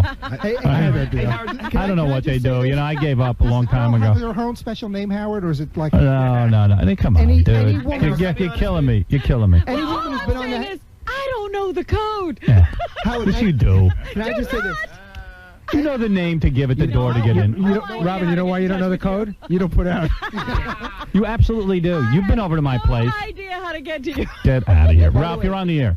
Yo, Howard, please, Yeah. stop it. It's painful. Fine, I'll turn it off. It is. Fine. I told you it makes me sound like a tool. Can I ask you a question? And I didn't want to play it, but I did because it was good radio, so give me that much. You're digging a hole I with China. hear you. is I what it says. understand. Right. What? Well, are you going to ask her or anybody else on the show out again? I'm seeing somebody. But I think, if I wasn't, I'm sure I would ask someone out. But I didn't ask Leila out. I mean, it's just No, so he silly. meant from the Are you show. exclusive, Howard? Are No. you seeing somebody exclusively? Yeah, I kind of am. Really? Yeah. Kinda. Yeah. By the way, any woman who's dated yes Howard or no Stern... question. Yes, the answer is yes. Can I send out an open call to any woman who's dated Howard Stern to come on my Oh, you son of a bitch. How dare you? At one point, I was on your side. I'm just joking. No, I'm joking. I'm a friend. No, I don't think any other woman that I've seen would do this. I honestly don't. Hey, how can I It's ask a question? rare. It's I rare. really don't. How many are there? I don't know who you've seen. So, No, I know who I've Why seen. did she do this? but you didn't know this would happen. Howard, you know that showing that apartment is a turn on to women, right? Fine. It's a turn on If that's what turns a woman on, then so be it. He certainly didn't decorate it so they wouldn't be turned Let on. me just say this on behalf of one of your co-stars. Who was the other woman that was in the studio that day? Jamie Bergman? No, the woman who plays the... Mayor Messenger. She, during that whole interview, she was shaking her head no, like this, saying, Don't do it. don't do it. So she the knew whole better. time she was like this. She gets to stay. She's right. Yeah. But Because she's a pro. She's a she pro. knows she hasn't seen the apartment. I'm getting her up there next. You know that? What? No matter that you look like a tool, you act like a tool, you're still the king, you know? Thanks, bro. Just trying to feel my way in the world like the rest of us. I think John's point is well taken, though. And even though you're telling the truth, I think that if you came on the air and said you were trying to bang her, we'd all respect you because you should be trying to get. You know what I mean? Like we don't be like, Want to know something? The guy. I'll tell you what's wrong with it. The guy in that interview, the way she's describing it, makes it sound like a desperate, hard-up guy. It does. We've all been there. No, wait a second. Every guy is that guy. Yeah, and I'm telling you, not a guy in the world who hasn't done something dumb to get laid. I have done stuff to get laid, but I didn't do it with Leila. That's all. But you see, I could deny it all I want. It sounds hollow. Object. Go ahead. Because Leila is in the realm of girls. Yeah. Okay. Right. And you do everything in your life to get girls. Right. Okay, so you could. Did stuff to get Leila. That's. You know what? I'm not going to argue with you because it's. You know what? It's useless. This is a revenge for the Jackson Pollock. It's fine. Go for it. Go for it. Rip me to shreds. Howard and I, we're buddies. He's Are cool. you? Yeah. Yeah. We talk He's about my friend. I can only have him as stuff friend. like that Really? together. So it's fun. We've got a nice friendship. I know. I got enough. Chauncey's like, I'm done. Chauncey's satisfied. Yeah, right. I've ruined the life. You've said enough. Happy. I'm satisfied with that. Did you feel like you were grilled? No. Really? I've been asked I all didn't this. grill her. Grilled? You didn't have to. She just opened right up. She's ready to said spill. hello. She's ready to spill her guts about my personal life. She interviewed you. Yeah. Dude, you were trying to stop her. You're trying to wrap it up. I was trying to. I know. I felt like, whoa. Right, It was painful. It was painful to listen to. I'm not done yet. You were probably ready to go on, but she kept. I'll be the next morning on his show and ask Really? Ask what about it happened. Okay. It's 6 in the morning and they're calling me. I'm trying to get them What? asleep. Oh my Lord. Well, anyway, we have to take a break, so I should say goodbye. That's the highlight of, well, you know, it's the highlight of Lila's life. The thing that comes across funny about this is how many. What'd you say, Ron? She's a pretty girl. That's all. Chauncey, how many people were you interviewing with her? Just the two. Yeah, because the other person doesn't seem to be being interviewed at all. Yeah, I was sitting in there listening to it. I said, who is that background vocal? Does it sound all right? No, turn. It was horrible. I mean, how did it sound? What a tough room. It was the worst friggin' singing ever. I thought it was emotional. Like, It was throwing Howard off, which is hard to do. Was it throwing me off? I don't think I can blame him. I just think I'm thrown off, period. Well, for the first take, I thought it went pretty good. I wasn't going to tell people that was you singing in the background. I was going to say it was JFK Jr. Really thrown. Say, yeah, the guy never died. He sings backup for me. There you go. Yeah. He just wanted to get out of the limelight for a while. Like Elvis. Yeah. Good morning, everybody. Show number 12. 12 shows. After today, 11 shows left, if you can believe it. That really is unreal. That is unreal. Remember, like, for the longest time, it was 9 months? Yeah. And it didn't seem to change. Yeah. Yeah, it lingered at 9. Ladies and gentlemen, it lingered. Gush Gatif. Gush Gatif. I combine Liddy with Rush Limbaugh lately. It's like Gush It works, Gatif. it works. Gush Gatif. Ladies and gentlemen, Gush Gatif. Yes. Oh, man, where do we begin? I've been so stressed out between putting together the new channel, going out and doing all the publicity, constant meetings, worrying about the final shows here. I started about 2 or 3 weeks ago to get a rash on the left side of my body. Really? And I knew what it was because I've been down this road before. My hero in life, Dr. John Sarno, has taught me enough that like back pain, shoulder pain, skin disorders, all kinds of things are brought on by stress. Yeah, I was wondering, you know, so far I didn't think you were having any physical signs except your sleeplessness. Yeah, the sleeplessness was really bad. And so a couple of weeks ago when this rash showed up on the left side of my body, I looked at it and I kind of laughed at it. Was it the whole left side? No, it's just like the upper part, like it was just getting... On your chest or yeah, something? and like as I would be talking, if I was under any kind of stress, I could even feel it start to tingle, and I would start to scratch and rip at my skin. Really? Even when I was on the phone with certain people. Wow. And I know, most people would have panicked and gone to a doctor, and I said, no, I don't need to do that. I'm not being a jerk. If I had something really serious, I mean, it was big and raised, like lumpy. Mm-hmm. It was pretty gross to look at. And I knew it was nothing, and it went away. And then about 2 days later, it started in the middle of my chest, like a big circle of red. And it began to itch and irritate me, and I was just again, I knew what it was, but it's just you're under battle here with your own. What it is, if you read Dr. Sarno's books, is it's a distraction. You're so enraged and so out of your mind. Well, it could take you out of all the stuff that's bothering you. Yeah. And I said, I'm not going to freak out about it. It's. I know what it is. And when you laugh at it and you know what it is, it goes away. Can't fool you. Yeah. So the last couple of days, it moved now onto the right side, right under my boob, under my right boob. And my boob blew up twice the size of what and it's hard as a rock, like a woman with bad implants. Let me see that. Yeah, it's weird. No, but right now, and I looked at it and I went, wow. Anybody else would think they had friggin' cancer or something. Or some sort of allergic reaction. That would be my worry. But yeah, and right away your mind starts working that way. Oh, it must be the detergent. It must be this. Yeah, what did I do differently? Yeah, and I know what it is, but...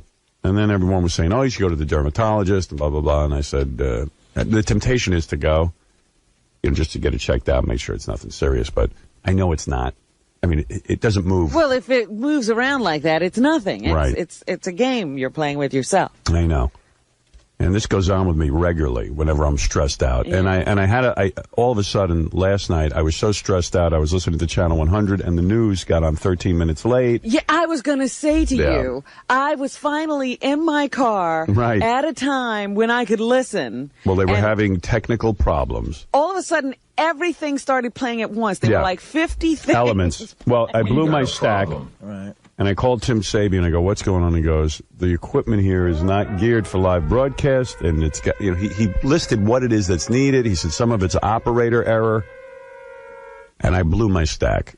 Because I listened to Red Peter's song over and over again. I said, well, here's my chance to listen to the news live the first time it's played. And I'm listening to Red Peter's I know. song. I started ripping at my skin and scratching. Well, that sucks. The feedback I've gotten on that news is so the news great. The news is fantastic. It's beyond fabulous, but not getting it. In other words, this has happened 900 times in a row. Mm-hmm. And I said, wait a second. I said, look, I'm going to literally die if I'm doing every job. Right. I got to let go. I wrote a scathing memo. I called some people, and I said, look, if this stuff isn't taken care of, I'm out. Not out of the job, but I'm not going to sit in the channel, all this. I said, I can't be out being a one-man promotion man. Mm-hmm. I mean, I literally, like today, I got another friggin' newspaper interview. Well, that's what I was saying. Here I'm highly motivated to listen to the news. Yeah, well. And it's not there. Okay, so you could understand my stress, because I've put a lot of energy into this thing. And so does that news department. They work really hard. So I made a deal with myself last night. I got to do my show every morning. And I have a lot of shows I want to put on the channel. But I also have to rely on other people to put them on. Once I come up with the ideas, and by the way, somebody else has to do it. Benji's been coming up with some great ideas, and Sal and Richard, all the guys are like kind of on fire with this thing, and so am I. But I made a deal. I can't get these shows on in a day. That's number one. They've got to be developed. Quite frankly, the news has grown a lot faster than anybody expected it to. I know, and I'm hard on myself because I have a channel in my head that is so good that I want it on tomorrow so my fans can hear it. Mm-hmm. And, but I realize I'm going to end up ripping my skin off. Because I'm looking at you. You're a mess today. Yeah, I'm a mess. Your eyes are puffy. Yeah, You're wearing the dark glasses trying to hide it from me. I don't even know what I'm wearing. I don't even know what I put on this morning. I don't taste my food. I'm so busy. And I said, you know what? This is nuts. I'm leaving this show. I'm going to put, every bit of my energy as I've been doing into this show. And then anything else will be in the hands of Tim Sabian. And he's very capable. Yeah. Because he sent me some promo stuff this morning, like little promos. I don't like the way they came out. Right. And I said, well, you know what? Once a week, you'll meet with me. And I'll discuss all this stuff. Mm-hmm. Because it's not done well. But I can't be on the phone every minute. Back and forth. Right. I listened to that last night, and I said, I know he's out of his... Yeah, I shouldn't even be listening. You know what I mean? It's like crazy. You need a lewd. Yeah. I need, well, so I've given myself a lewd in a sense. You're very right. I sat down with my book written by Dr. John Sarno, and I said, okay, lights out. I'm now on my own. And I started reading the book, because that helps me. And I started to relax. And I said, every night by 6:30, I got to be out of work mode. I got to be out of work mode. Just relax. Yeah, I mean, no matter what's going on. And I get a ton of emails from the guys and all that, but they're going to have to wait till the next day. Because otherwise, I'm going to jump out a window. Well, you'll be like Janet Jackson. You know how we always laugh when people collapse? Yeah. When they're supposed to be having fun, they're in show business, and then they're collapsing. Yeah, I mean, that'll be you being rushed off to the hospital. I just take this move and everything so seriously. No, you should. And it's so important to me. And I got so many good ideas. But I'm also going to end up, killing myself. Because everything now is irritating me. I'm not having fun. And I'm scratching at my skin, and I got a lump in my, bosom. That's why people have talked to me about the deal, like what was publicized, what you're getting and stuff. And I tell them, I go, listen, like I've never met anybody like this guy before in my life, as far as like a work ethic. I really haven't. Even in show business, I said you got to realize what they're getting here. I mean, he's going to be night and day working on it being great. And I wasn't paid enough. Right, I was looking at those salaries of the women in show business and movies the other day, and these are people who do nothing. Yeah, they don't write anything. They, right. They wait for a script to come along. Yeah. And people throw them $12 million a film. Yeah, we want $12 million a film right now. Anyway, and and then we got the In Demand channel, and some of the guys are putting together there's some great stuff going on there. And Richard blew up his computer yesterday working on that. Yeah, there's a lot of great things going on, but I gotta learn to pace myself. I mean, I gotta be real about that. Oh, absolutely. Because, like I said, you will be being carted off to the hospital. Yeah. He fainted while he was being interviewed by Newsweek. Yeah, well, I was doing pictures for Newsweek the other day, and I'm standing there, and all of a sudden I started feeling dizzy.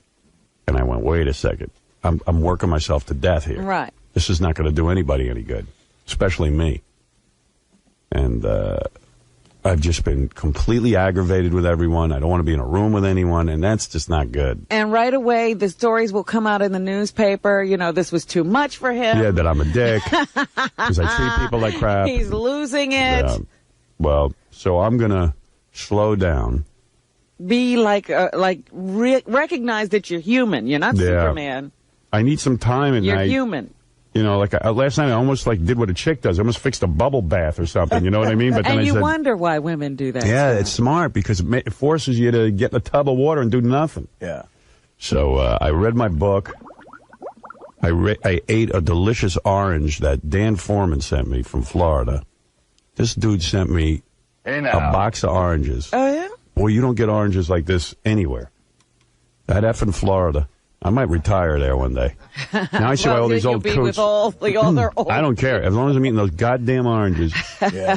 He sent me the oranges look like the size of grapefruits. Who knows? Maybe they are grapefruits. Maybe I'm that out of it. But they're big. There's some grapefruits in there, too. But big, delicious oranges. I was leaving my apartment this morning, and I went, I should have brought an orange with me. That's how good they are. Wow. I was You're thinking about it. I want to go back home and grab an orange. But it's funny because before they were playing an old newscast earlier in the day, and I had heard that one on the station, and they had a doctor on who's written some kind of book, and he was making suggestions to you about how you should do some kind of breathing technique. Well, I do transcendental meditation. I know, but and that helps me. He was recognizing his own technique, and he was recommending some immune boosters to you. Tell him to shut up. Whole Foods. You tell that Howard Stern News Department to shut up. It was hysterical. It's so funny because I'm doing an interview with Katie Couric, or I'm shooting Newsweek or something. I look over to the left. There's the Howard Stern News Department following me too. And let me tell you something. That puts stress on you as well. They're Absolutely. Around.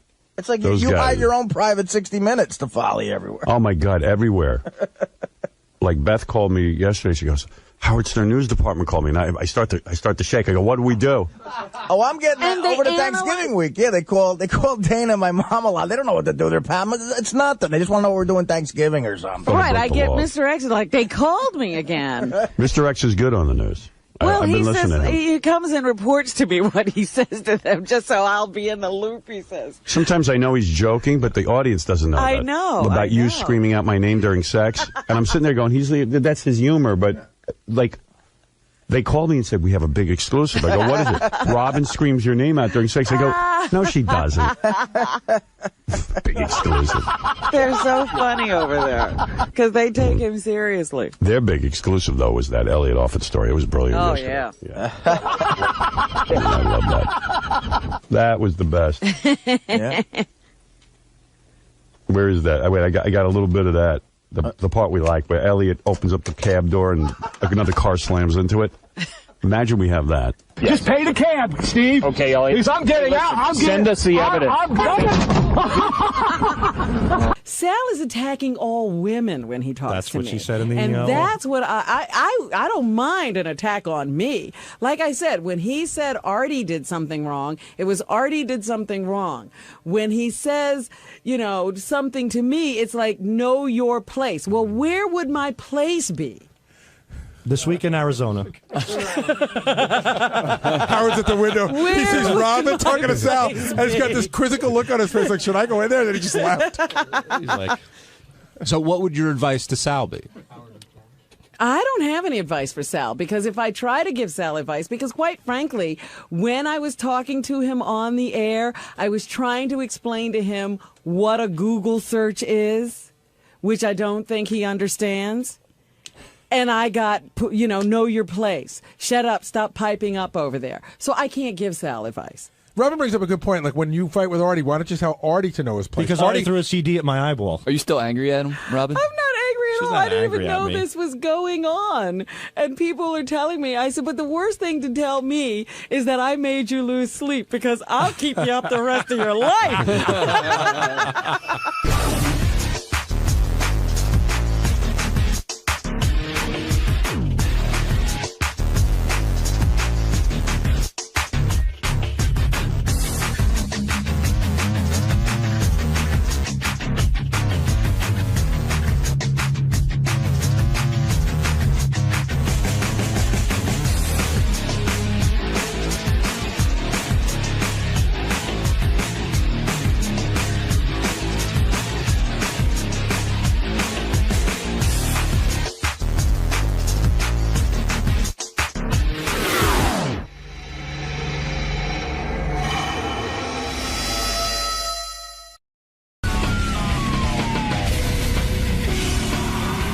Kind of cool show happening today. Jimmy Kimmel, who I saw this weekend, by the way. We were hanging out. Oh, yeah? Yeah, Jimmy and his cousin Sal. He's dating his cousin Sal. Yeah. No, Sarah. Well, I did have some alone time with Jimmy. Yeah. And I got to ask him about, Sarah Silverman. Did he open up? He opened up, but, when a guy opens up to you in private, this is the problem with me associating with people outside of the show. They kind of give you they preface their statements by saying, look, this is some stuff I'm going to talk to you about. It's embargoed. And all I'll tell you about that, I'm embargoed.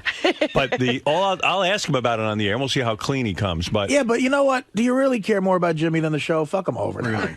Well, let's do yeah, it. That's anyway, right. I am a man of my word. Are you ever going to get better information out of him? Yeah. But I got to tell you something. This is how bad I am with people. This is another story of how bad I am. Jimmy began to open up to me about him and Sarah and, what was going on. And was really open, huh? And then afterwards, like Beth says to me, well, what did Jimmy say? I said, I don't know. You had no idea? You didn't even listen? You blanked out? I think I listened, but I didn't understand what he was saying. It didn't make any sense to me. I think the only reason you listen to me in those situations is because you're so fascinated how fucked up I am. Heroin is like something. He's really fascinated about interpersonal relationships. Yeah, but I think maybe it's boring to him now. I listen to you because we're on the air together. Oh, that's right. I can. So in a year and a half, I air. should stop calling. If Jimmy talked to me on the air, I would understand everything. Right. I mean, you'd question him. You don't even ask questions. No, I meant even personally. I did, Robin. Even when I call you, you listen. Yeah. But I even said to Jimmy, I said, I don't understand what you say. In other words, okay, you guys broke up and you're explaining it, but you don't get it. I still don't know. I don't even know that you really told me anything here. I don't understand. And then he started again to tell me stuff. And maybe he was just being guarded or whatever, but... I have I've had that experience where people are saying a lot of words, but I don't understand anything they're saying. Yeah, I mean, I'm telling you... They're usually foreign people. I swear to you, I am as in the dark as before. And the only good. thing I know is Dear. what Jimmy has said publicly, that she broke up with him. So basically, you are saying everything you know on the show, so that's good. Yeah, I am. I mean, I could tell you everything he said, but it doesn't make any sense. So, you know, he'll come in here, and whatever he's comfortable talking about, we'll He probably go isn't to. comfortable talking about any of it. Probably not. On the air. No. All right, Jimmy Kimmel's here, man. Old friend of the show. We got a lot of old friends here. We don't have no new friends. We got only old friends. What the fuck? Kind of like you. Yeah, exactly. Fuck you. Come on in. Jimmy. Hey, what's Morning. happening? How you doing, man? Good, thanks. I thought you were going to come to my hotel room and wake me up there. I wish. At this thing. So what brings you down to the show today? What do you think brings me down to the show? What are you talking about? Oh, I have a lot of important things to talk about on the show. Gary's penis. What you're talking about right now? Yeah. No, I had a similar thing done to my penis, so I feel like I can add a lot to the conversation. You're going to share your experience with us Yes, today about that? I'll help make men in their cars crouch over throughout the morning today. All right, Jimmy Kimmel's here. Bring in Jimmy. Jimmy, you gained weight. No, that's Artie. There's Jimmy. Jimmy's actually lost weight. Look at Jimmy. Jimmy's thinner. Good to see you. Artie's Hi. thinner too. Hey, James. Hello, Howard. I Host can't hear of- anything in my headphones, but my cans. Host Oh. of Jimmy Kimmel Live. Don't act like you haven't seen Howard. We heard you spent the weekend together. Yeah, we made love. I thought that was going to be our secret. No, that wasn't a secret. Oh. It's just, you know what it is? What? When I hang out with Jimmy, I feel like kind of like I disappoint him. What? Why? Because when I'm not on the radio, I'm not a whole lot of fun, and I'm actually kind of quiet and not all that witty. And I think Jimmy kind of worships Are me a you little fishing bit. for compliments? No. Jimmy, I'm being serious. Jimmy Welcome to the show, Jim. Jimmy looks up to me. That's true. That is true. And like, so you expect that he expects something like I had more. Jimmy's stories, like when he was in high school, he listened to me, or someone sent him a tape, and he wanted to go into radio. I don't know what the whole thing is, but then like Is this your way of saying you want Fred to play music and for me to go on? No, it's him saying he wants Ralph to play but music. it's always awkward because I know, probably Jimmy's expecting this great guy to hang out with him, and I'm not. Well, I'm really not a lot of fun, as Beth will tell you. I disagree. We did have a lot of fun, and I have a lot of fun. I'm not. What do you think I'm expecting? I'm not expecting Robin Williams bouncing off the wall. That would be annoying. But I know, like, you like to sit and, like, like Jimmy came out to see me, so it was like, then I feel obligated that, we should be together. Yeah, well, that is one of the things when you go visit when you somebody, visit actually see someone, them. they actually are supposed to be with you. You should do the Great Gatsby. You should just never show up. Well, after Jimmy left, I said to Beth, I said, Jimmy's a great guy. Everyone knows I love Jimmy. I think Jimmy's a really together great guy. Together? Yeah, he's got it pretty together. Robin. Yeah, he is pretty together. Robin, you're sitting on a pot of coffee. How dare you judge? Well, nobody said I was together. I really like Jimmy. No one could be an easier house guest. I even like his cousin Sal. He's an easy house guest? I am. Sal, yeah, because Sal is like that wall. He doesn't say anything. He stands You there. just like a potted plant. He was nervous. He's not usually like that. But I said, You give Sal a sports sticker, he's fine for I said to Beth afterwards, I said, Jimmy coming out to the house makes me realize I don't think I want people coming out to the house. So she goes, Good, thanks, Jim. this is positive. She said, why? She goes, no one could be easier than Jimmy. Like, Jimmy's so great. I said, that's right. And the fact of the matter is... Everybody else is a pain in the butt? No. I said, even I can't handle that because I couldn't even sleep when Jimmy was over because it was like... I'm like, oh, my God, Jimmy's probably awake, and he wants to Let get me together. go down and see I what gotta he's doing. So I'm up at 5 in the morning checking to see if Jimmy's But up. who's up at 5 in the morning looking to get together with their... I'm neurotic. I can't have people He doesn't over. want Jimmy to be walking around while he's sleeping. You know what you got to do, Jim, is you got to just... Howard knew I'd be asleep till 3 p.m. And then at 9 a.m., I was going to have a chess lesson, and I felt guilty. I said to Beth, is it okay that I'm having a chess lesson? Because what if, it was for an hour. So I was like, she goes, well, I guess so, but Jimmy's your guest, and he's here. And I go, but I want my chess lesson, too. You mean Jimmy can't hang out with his cousin and do stuff? No, I'm fine. I don't like to get up early anyway. But in fact, I actually intentionally, I got up what I thought was early. I got up at I made sure to get up at 9:30, so around when your chess lesson was over, then we could hang out. Yeah, we You could should have hang out. combined the two and had Jimmy give you a chess lesson. Yeah. Why don't you just say to your guests, you know what? I got a chess lesson at 9 I did. or I told whatever, Jimmy. and do whatever you want, Everything and I'll is- see you in the afternoon or I'm something. just not good. I feel guilty. Everything is very well scheduled. Yeah. Yeah, I mean, you're very well scheduled. You know what's happening when you go there. It's Yeah. almost on a list. Yeah. Well, I'm glad Jimmy went. Now I have someone I can call to ask how the house looks. When you straighten yourself out, you might get up. Well, yeah, they don't want, like, crazy drug people Yeah, knocking yeah. at the door. What, me and 3 cops aren't fun to have over your house? But so I always feel like We don't want Artie making an escape. And then the other weird aspect is, like, I'm hanging out with Jimmy, and where Jimmy and I were having a private conversation, and I even said to Beth, I'm going to ask Jimmy about Sarah. Did you hear my rap about this morning? No, I couldn't get my serious. Dude, working you and in the fucking car. Sarah went through weird shit. Howard told us on the air. What the fuck, man? I would never do Thank that. God you got out of there. With a midget? A midget? It wasn't a midget. He was just short. No, I said, Jimmy and I were talking. I even said to Robin this morning, I said, I sat with Jimmy. We talked for a half hour, an hour privately about a bunch of things. But one of the things being what happened with Jimmy and Sarah. I need an explanation because I was close with Jimmy and Sarah as a couple. And I said to Robin, I have no idea what Jimmy's talking about. He says, It first was of an all, hour. of course, it was not for the air, but in the same, he said he went to Beth and he couldn't tell her what you said. Because immediately, after we had the conversation, Beth wanted to come down, but she saw we were talking privately. Oh. She said to me, okay, so what did Jimmy say about Sarah? Right. I said, I don't know.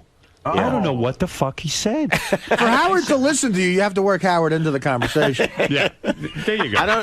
I don't know what I said either. I mean, I don't know. It was the lamest, most He mysterious. said he's not sure you know why you broke When a chick asks me what their day, if I want to hear what their day was like, I'm like, only if I'm in it.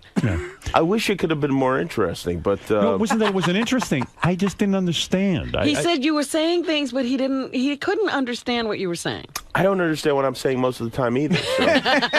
But maybe it wasn't not that interesting. Maybe it wasn't interesting. And then also it's awkward because Jimmy says to me, look, this is private. So I said, okay, well, so what does that mean? I can't Well, call here's the the problem. Inquirer? Here's the problem is that I know you would like me to talk to you about these things mostly because you're curious about this stuff. But I know that Mostly because he's a yenta. it's hard for you to remember what is okay to talk about and what isn't okay to talk about. So Right. for your own protection, I feel like that was smart. Maybe you didn't tell him anything. Well, he didn't. I'm telling you. I know I did. I told you You did? everything. I mean, I told you everything that was there. It's not that interesting. Sometimes not. It was people just horribly don't. boring. Something happens. I Horribly don't know what it boring. is.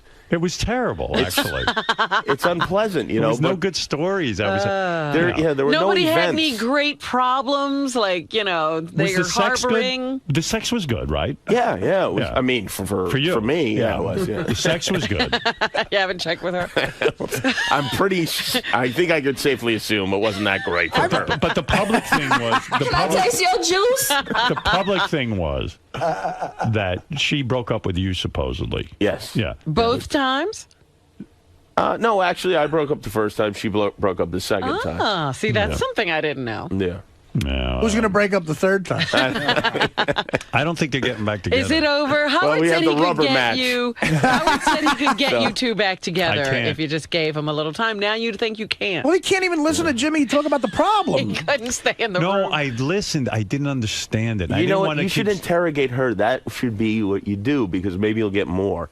Because But alone, like in a situation like that. I'm not the kind of person that looks for reasons afterwards. It's if you don't like me, I don't like you, and that's Well, that. then why did you break up with her?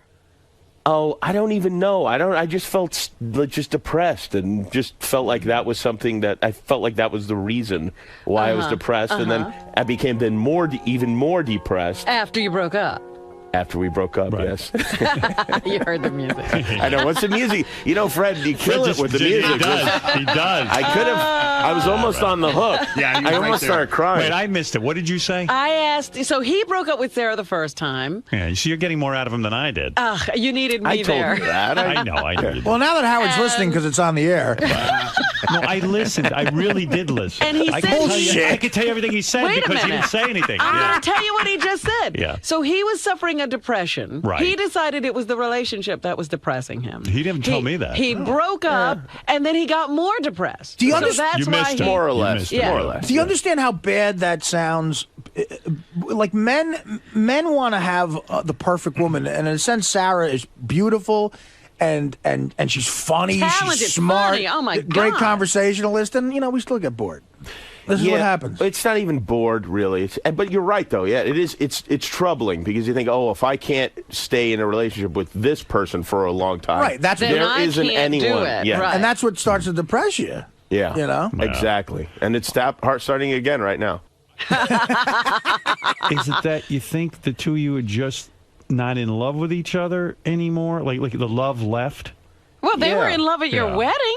You guys were all over each other at the wedding. Holy Yeah. Christ, I had to make out with my shitty food. I mean, you really were. And But- it was, so I guess at some point the two of you just realized, like, yeah, we like each other, but we're not in love with each other. I guess so. Yeah. Yeah. Yeah. She decided that. Oh, she decided. That was funny You're at the in love- wedding. You're in love with her. No, I'm not. I told you. were. Yes, but when it's over for me, It's over. You close Yeah. the door. I close the door. Right. So But because I you put my open the penis door- through the keyhole. Yeah, but you open the door. If he opens the door, he'll be in love again. You close the door, but you open the door again. Let's put it this way: when the door's closed on me, the door is closed. Right. Yeah, but When I Jim, close the door. Jim, for every door that closes, one opens. You're right. You're right. And the one you better So open are is you, the heroin are you door. on a tear now? Oh yeah, I'm on a real tear. He's fucking all of Hollywood. He's having sex with Cousin Sal. Let me tell you what I did last night. He's having homosexual incest. I went to dinner with my friends Alex and Martha Wallow, who listen to the show, Right. and had a huge steak, and then almost was pretending to make conversation outside the restaurant where I was almost certain I was going to shit my pants. And then I got in the cab and desperately tried not to shit my pants, and then thought it might be funnier for the show tomorrow if I did shit my pants. Who cares about shitting in a cab? You've never done that? You mean you had a big steak? Yes, And it made immediately you- it became went through you. an angry ball of shit. that Jim, wanted you're not to a come New out. Yorker. Sometimes you shit in a cab just to make it smell better. And then you wanted to take a shit. And Yeah. why didn't you do it at the restaurant? Or are you too embarrassed? Oh no, not at yeah. You The would rest, never plus, should do. everyone knows I come out sweating. I have to take off most of my clothes. So then I get upstairs, and I know this is going to happen because there's a nightmare happening. Is that my cousin Sal has the key to the room in his pocket, and there's no way he's just flipping the door open and letting me run right through. There's going to Did be. you tell Sal you had a shit? Oh, I told him I had to shit, and I realized that was a terrible Wait mistake. a minute. You don't have your own room? You and Sal are in the same room? Yes. What the fuck are you talking about? This is getting worse. Sal's on the show. They didn't get him.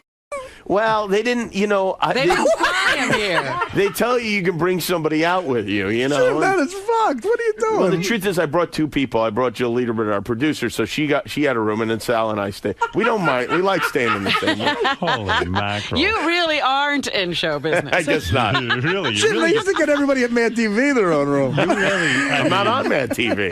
Yeah, well, actually, Nightline, they've got 4 people in a room there. Martin Courtney Bashir has Thorne like 17 people living in a room with him. Hey, would you? So did he get the key open in time and you took your shit? He did, but there was some torment time where he held the key up and showed it to me and waved it to me, and I was like, "Open that fucking door! Will you open that fucking door?" Or you're fired. We're gonna shit all over you. Don't make me shit in Jim Belushi's room again. That's right. Would you have Sarah on as a guest on your show? Not right now. I don't think. Eventually, maybe. Wow. Really? Is that Wow. is that interesting? Yeah, that is interesting. Not good enough. We're just really booked what up. are you talking about? Not good No, enough. it's not No, good it's because enough. she's doing every other show. She's busy. There's no openings at your show? You know what? We've got a lot of bookings right now. And no, I don't know. I just think it might be Awkward. But it'd be fun. might be more unpleasant than it would be worse. Sarah, there's a very funny stripper I met who's doing a set. Why would it be unpleasant?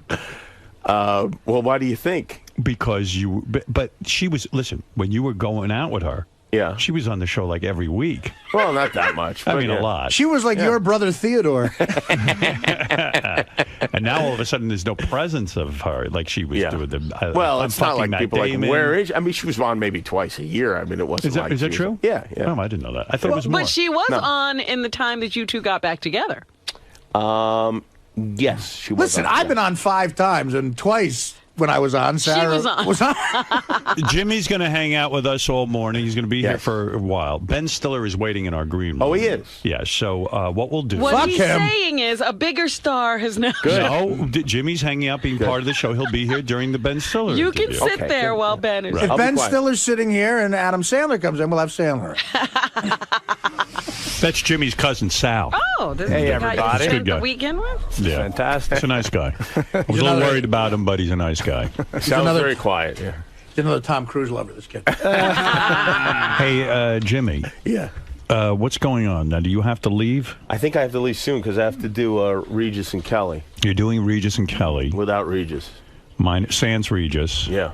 And Sal, you're going over there, too? I'm going to head over there, yeah. Well, all right. He can stay if you want. I understand your cousin Sam's here. So am I saying goodbye to you? I don't want to hold you here. I think we have to all leave, right. unfortunately. Sadly. Sal, good seeing you. It was nice spending time with you. Jimmy, I wish you continued success. I hope these upfronts, whatever they are, go well for you. Now I feel weird about the next time. I feel weird about visiting you because I feel like... You mean visiting him at home? Yeah, because I feel like we Just always get visit the me. honest account, but then I feel like I'm making you uncomfortable when I'm at your house. Not at all. I love being with you. We go away on vacation together. I mean, what's the matter with you? Well, I don't, because you said then you feel like you have to entertain me. You don't have to entertain Don't worry. me. I know. I'm self-entertaining. Believe me, and so am I. Okay, good. How dare you? Look, I don't know what's going on in your romantic life. I'm sorry Is he dating? You didn't even find out for us. I would never ask. I don't know I'm what dating he's doing. Neil Patrick Harris. You're not the type of guy that we're not going to open up the tabloids and see you're dating like every woman in Hollywood. Now that you're free of Sarah and you're a single Definitely guy. not. You're not. You're not going to womanize. What are you going to do? You know, are I'm you not going like to that. a dating service? Are you? What are Yeah, you doing? I'm on, Millionaire matchmaker? I'm on that Ashley Madison. Well, he You're has on a Ashley Madison. You only date married women. Yes, I'm only fucking married women. Well, Jimmy has a certain type. I think he's going to ask Elaine Boozler. And so the dating will begin. The dating will commence as soon as you get over Sarah. Theoretically, yes. I guess so. Yes. Excellent. We can't wait for that. Who will it be? Jennifer Love Hewitt? Well, who will the lucky lady Will be? you be picking up women on the show? Will you do that? Lou? No, I don't think so. I can't imagine that will happen. Who are your guests for the rest of the week when you get back to L.A.? We'll pick out one Well, for you. Ben Stiller. I really don't know who the guests are, to be honest with you. Do you fantasize that you'll be with another famous woman? I mean, Sarah was famous. Was that fun? I have decided never, ever to go out with another famous person. Is that true? Mm-hmm. Why? Unless they're really, really good looking. Kathleen Turner. Why? Yeah. Maybe another Because- hot Jewish comedian like a Whoopi There's Goldberg. nothing I hate more than being the subject of. I don't like being the subject of speculation. I don't like people being interested in my life like that. But aren't So you got into the right business. But aren't Yeah, people I know. going to always be interested in your life? Not nearly. It's exponential when it's two famous people. Nobody cares about who other, like nobody cares about who Conan is dating. Right? Well, because Conan's married. Yeah, but nobody cared beforehand. Nobody cares that he's married. I either. think they would. Well, you're saying because she's not in the business, Right. is what you're saying. Right. Oh, I see. So when you're dating another famous I'm gonna person, try to be more like Conan. you're going to try and be like Conan O'Brien. Yes. That sounds like makes a lot of sense. You better to get me. better writers. But it is possible because you're in Hollywood and you meet the girls you meet are girls who come on your show who are in fact famous, and a lot of these. Actresses and stuff. I mean, it's hard to resist. I say it's You know not who I hard for see them to him with? resist. No. I think you ought to fix him up with Renee Zellweger. Oh, yeah. I could have fucked her on the set of The Bachelor. I let her off the hook. Renee Zellweger. No, I know she's no. That's Have not, you I'm met not her? interested in that. I have met her. You've had her on the show. I think so. Not attracted to Renee Zellweger. It has nothing to do with it. What? Would you never think about fucking her? No, really I don't. wouldn't. I wouldn't. I'm not interested. If I was single, I would fuck Renee Zellweger. I would. You could get her at Bridget Jones' Diary. I told you I don't want to go out fantasize- with anyone famous. But wait a second. You don't fantasize like maybe a night with Carmen Electra or nothing like that. That's not my thing. What do you mean? Not your thing? Well, wait a minute. What about some supermodel? Explain that to me. What do you mean you can't take Carmen Electra? I need. I think there has to be some depth there for me. Oh, so supermodels are all stupid? So Sarah was so deep. I'll put it this way. Sarah would never do this. Carmen Electra. Look, I said Jimmy was deep. Carmen Electra was once asked on a talk show, what's the one thing she couldn't live without? And after she thought for a minute, she said food. So, I don't think Sarah would ever do that. That's a good Pulitzer. But do you think that Sarah will date someone famous? I don't know. Does she need that? No, I don't think so. She doesn't need that. So, well, it'll be interesting to see what you end up doing. Sal, what do you think? Sal, you're married. I'm married, yeah. So, but Jimmy what do you is, think? I wasn't supposed to say anything, but he's secretly dating a pizza chef, this guy Chris Bianco. I'm not even kidding. He flies him out. The guy stayed with him for like a week, and then there's another chef that comes in, Adam Perry Lang, and they cook, and that's his focus right now. You love to cook, right? That's your thing. I do, yeah. I love You're to a eat. cook? Yeah. I do. Yeah. By the way, fucking a pizza chef where I'm from is not Rob, gay. You should try eating food. It's delicious. I'm going to do that when I do that. Yeah, that sounds crazy. All right. So, and also, will you and Sarah become friends in the future where she will be able to come on the show? No, we will not. You will not become friends. I don't know. It's going to be a major showbiz feud that lasts centuries. I agree with you. You're not going to become friends. Listen, I got enough friends. Right. You will not go the route of Johnny Carson and date some of the, tea time players or, you will not. No. Yeah, have the girls on your show. Hire I don't them have just any to date tea time them. players. You don't? No, I don't. No, it's not my, Right. You know me. It's not my Look, thing. Howard, he was on The Man Show and never fucked one of the juggies. Not only didn't He was married. Not only didn't I fuck any of them, I would hide in my room reading from them. I didn't want to be part of it. Will Leno, They don't want to read with you? Let me, before you leave, because I know you have to go, will Leno's new show fail? I'm talking about this. Now, you're in the late night game. You spend a lot of time on your show, and I know you do a lot of hard work, and people should watch Jimmy's show. But will you take a look at Leno's new show? And you've probably given this some evaluation. You probably even have research on this. Don't you think, this is what I think, Leno made the biggest mistake of his career, not staying in late night television? I think it would have been safer to go to ABC. Yeah, for him to go to ABC at 11:30. Yes. But that would have been horrible for you. You wouldn't want him at 11:30. Not necessarily, because it would be a better lead-in than Nightline, and perhaps there would have been other networks that were interested in me. But you told me you would never follow Leno. That's right. You said you were going to leave. No, but I changed that eventually. Oh, did you? Oh, you did? Yeah. You thought it through. Yeah. You said, I'll go on at 12:30, Leno can go on at 11:30. Yes. You really would have gone ahead and done that? I don't believe you. I honestly would have. Absolutely. You would not have gone to another network? Let's say if... I would have considered What if Fox that. needed a late night show? I would have considered it, yes. You would have? Yes. That would have been a good thing. Yeah. But now, Leno will die at 10 o'clock, won't he? It's the end. Do you ever envision a scenario where perhaps Leno could end up going back to the Tonight Show and they fire Conan? And then Conan, or whatever his name is, comes over to ABC. I don't know. I don't know about all of those things, but I could envision any of those things individually happening. Well, yes. how do you feel that Leno's going to do? Give us your prediction. I don't. You know what? I don't think it's going to be successful. I'll be honest with you, and I don't think it has anything to do with Jay. I think it has all to do with the local Time affiliates. slot. And their news, where they make all their money. And if the lead-in is not as strong, they're going to scream and yell and demand something, and it's going to be a mess. This Leno move could be the end of all television, is what you're saying, right? This could actually end television as we think Let's about hope it. so. We should start twittering more. Will Jay take Stuttering John? Yes, Jay will definitely take Stuttering John, and I believe that Jay has told Stuttering John, and Stuttering John just isn't saying because they want to keep it all a secret. You think it's that big a deal? Wow. Why I can't think John they think it's that big a deal. Really? Do you think if Leno gets into real trouble, he'll divorce Mavis and date Sarah Silverman? That would be a surprise. She was lucky for you, maybe. If Leno gets divorced, he'll try to steal Beth. My prediction is Leno will do poorly. I believe it will not last long. I believe Conan might be moved out, but he will be tarnished. In other words, he will have failed. You're saying Conan's not going to be successful? I don't know, because if Jay isn't successful, Conan has to be more successful than Leno was. And also now, if Jay doesn't do well, it hurts Conan's rating. Right. Aha. That's right. Mm-hmm. So you're saying everyone's fucked? Yeah. Jay's going to screw up everybody. You're not fucked. You're in the perfect position. You're so not fucked. You're not dating anybody. Yeah, but I'm flying like Coach, you know what I mean?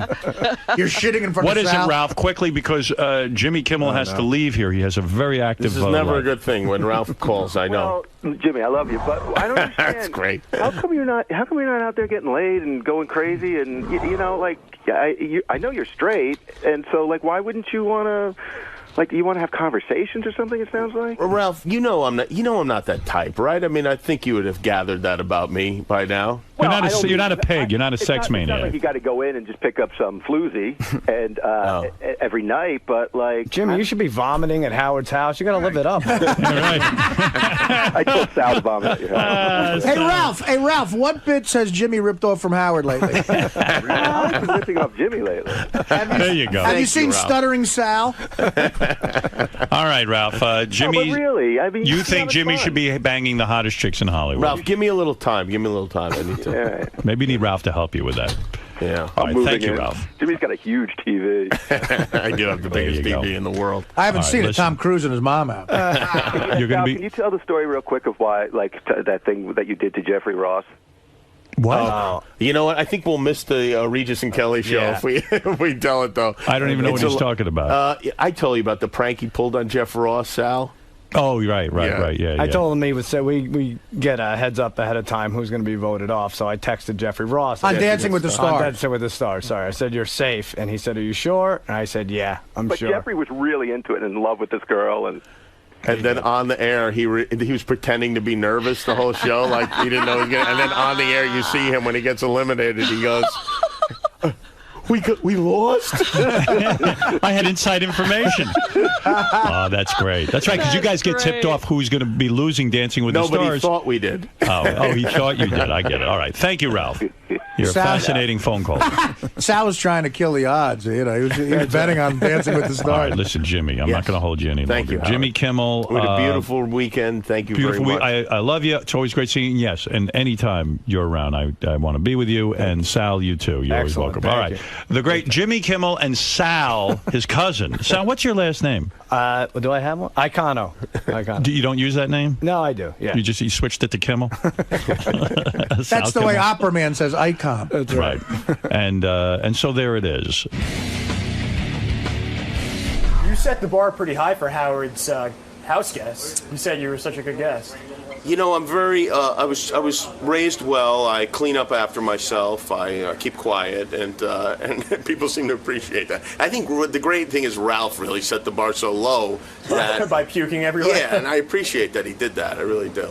So you had a good time today? Yeah, I had fun. No, it was a little awkward talking about your past I know this is terrible. I have right? to get the fuck out of here. I'm not kidding. I really. They got a live TV show I'm gonna miss.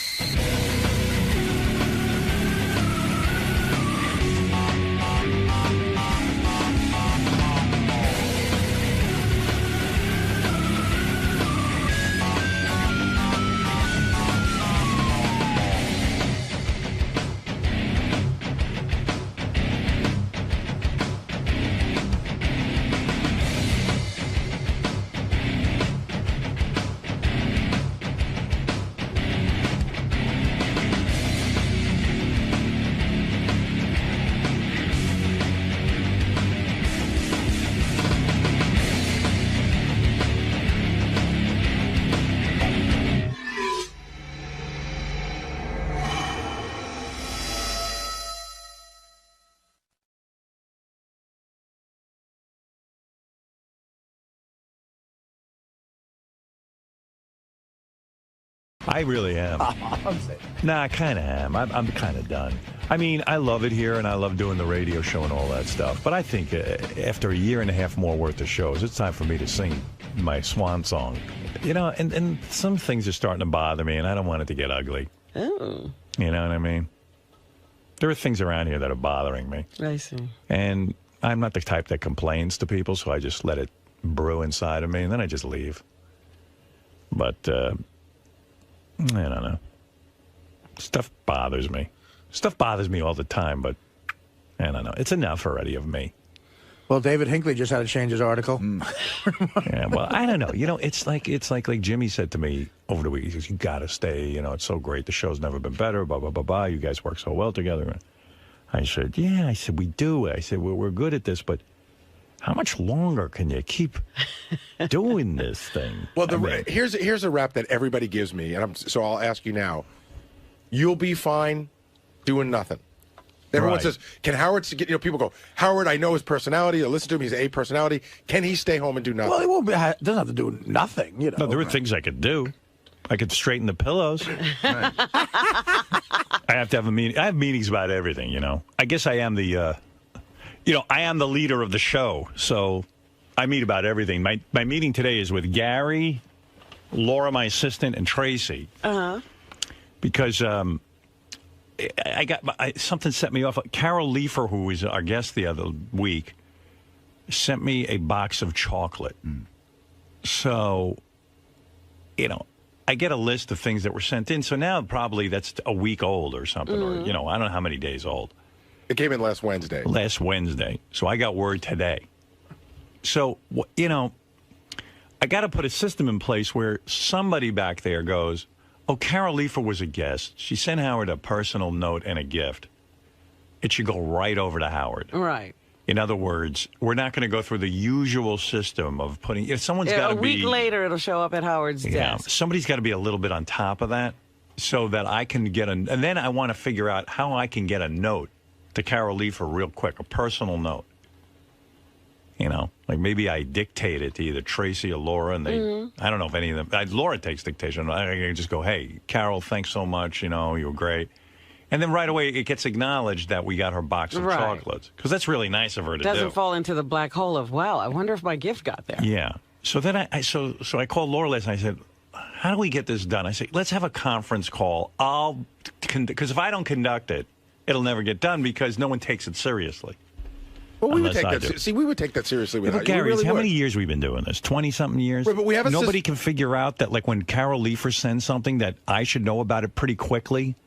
I mean, who wants a box of chocolates sitting around for a week anyway? It wasn't a week. Howard, it hasn't been a week. You knew yesterday. It got here late Wednesday afternoon, and you knew yesterday. That is some time, but it's not a week.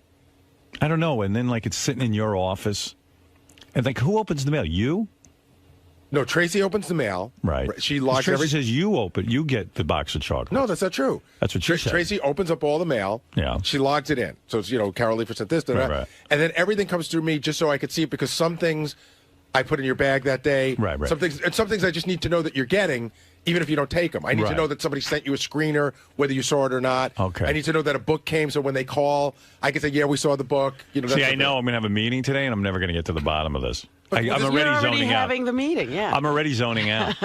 Like Gary, we're in the meeting. Like Gary's explaining it to me, and I just go, can't you just get this done? It's like Jimmy talking about his breakup with Sarah. Yeah, I don't understand. It's like I just go, I don't know how to get it done, but you get it done. But you get a list every day. I guess you just didn't see it quick enough. No, but we get the list. By the time the list gets to me, and the time I get to read it, it's 5 days old. Howard, I'm your man. Let me open all the mail. You have the meeting, and I'll log it in. Yeah. No, what you're saying is certain things should get personal attention. Like they shouldn't go through the system. You should just be expedited to you that Carol Leifer sent. Right, but you can't. And then something should be triggered to say, Howard, you dictate this thank you note to Carol Leifer, and it'll be sent right out. Right. We have the address. There's certain, when you get them, these things need to be taken care of right away. Like I noticed Letterman's got a system in place. Whenever I do anything for Letterman, there's a note that comes. It's typed, and it's like from the desk of David Letterman, and it goes like, hey, Howard, it was really good seeing you. Let's get together sometime, blah, blah, blah, blah, David Letterman. Mm-hmm. And I can tell, like, he must... I don't even know that he writes it because it's typed. I don't even know that it's his thoughts. It seems like it's someone else is doing it for him. Right. But that's cool. I want that system. But I know I'm going to get on the phone today and be aggravated that I even have to take time to come up with a system. Like, I shouldn't have to. Would you believe me if I told you we will handle it? You wouldn't. I would. How are you going to do it? Let me hear it. Well, listen, this is the first you brought it up that you want something that quick. Because usually wouldn't it be cool, like, if I said to Carol Leifer, hey, that was really nice of you to send something. It was totally unnecessary, but man, you're the greatest, and the hardest part of the system is deciding who fits the bill. Right. Like in other words, if Mark Harris sends you something, does that fit the bill? You answer the question. You answer your own question. Probably not. Okay. But so I never know with you. You think I'm talking about Mark Harris? No, but I never know with you because sometimes you go. You don't know the difference between Mark Harris and Carol Leifer? I know the difference between them. But, I don't. But sometimes yes, you do. No, sometimes to you. All right, you're like, name a name that you think you can't tell what to do. Mark Harris must have been a bad example. Right. If that's the example. Beetlejuice send something, Gower. I got to look at the schedule for the last couple of weeks. All right. No, that doesn't work. I was going to say D. Snyder. All right. D. Snyder sends me something. What do you think is the answer? You probably should know. That's right. Craig Gass. What do you think? You probably don't need to know. Right. You know already. You know. Now it's getting embarrassing. This is an embarrassing game, isn't it? Well, I didn't want to have the meeting off the air, but this is what happened. This is getting embarrassing. Oh, my God. Go ahead. Craig Gass is on top of the Chrysler Craig Gass building. would send me something. It would be in the list, and then I could respond to it. First of all, I know Craig Gass. He ain't sending you something. You don't need to know immediately. Thank you. Yeah, I don't need to know that Well, he day. was just about to. Now he just put it down. See? Right. So, like Jimmy Kimmel, obviously, yes. Right, and then I want someone to say to me, okay, do you have a note you want us to send Jimmy? And I'll just say, here's All right, here's a better example. Lisa Lampanelli was here the other day. Good. And she handed you, while you were in here, she said, here's an autographed DVD and CD. I'd love, for you to watch. But it's in her mind, it's a gift. Okay. What do you think the answer is on that one? Probably not. Right. See, you already know. You know the answer to this. Yeah, but Robin, here's the point, and you know this because you've seen me for 25 years. I know till I don't know. And then when I don't know, I'm the biggest dick in the world. Even if you get it 99% of the time right, meaningless. You're helping me. Fucking You're meaningless. helping me. No, because 1% will be the first 3 hours of the show. Right, Gary's got a point. No, listen. Okay. Be honest. Lisa Lampanelli is a great girl, but she gives me a DVD. Okay. I'm talking about.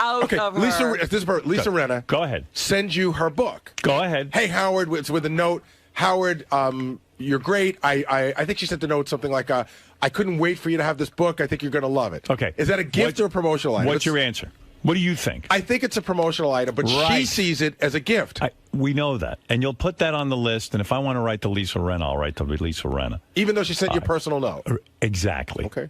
Exactly. I'll read the personal note, and I'll figure out what to do. But does anybody in here understand that Howard might go, Gary, Lisa Renna sent me a fucking personal note. But Gary, note. you got it right. Well, I'll tell you when it'll happen. If Lisa Renna calls and says, did you ever get my book? No, right, Gary, exactly. You just got it 100% right. Every example you gave, you knew the answer. Yeah. But Robin hit it right. Now, Gary, I'll give you an example. But he also threw 95 great pitches out of 100. Lisa Renna comes in here, yeah, and she sends me an antique radio.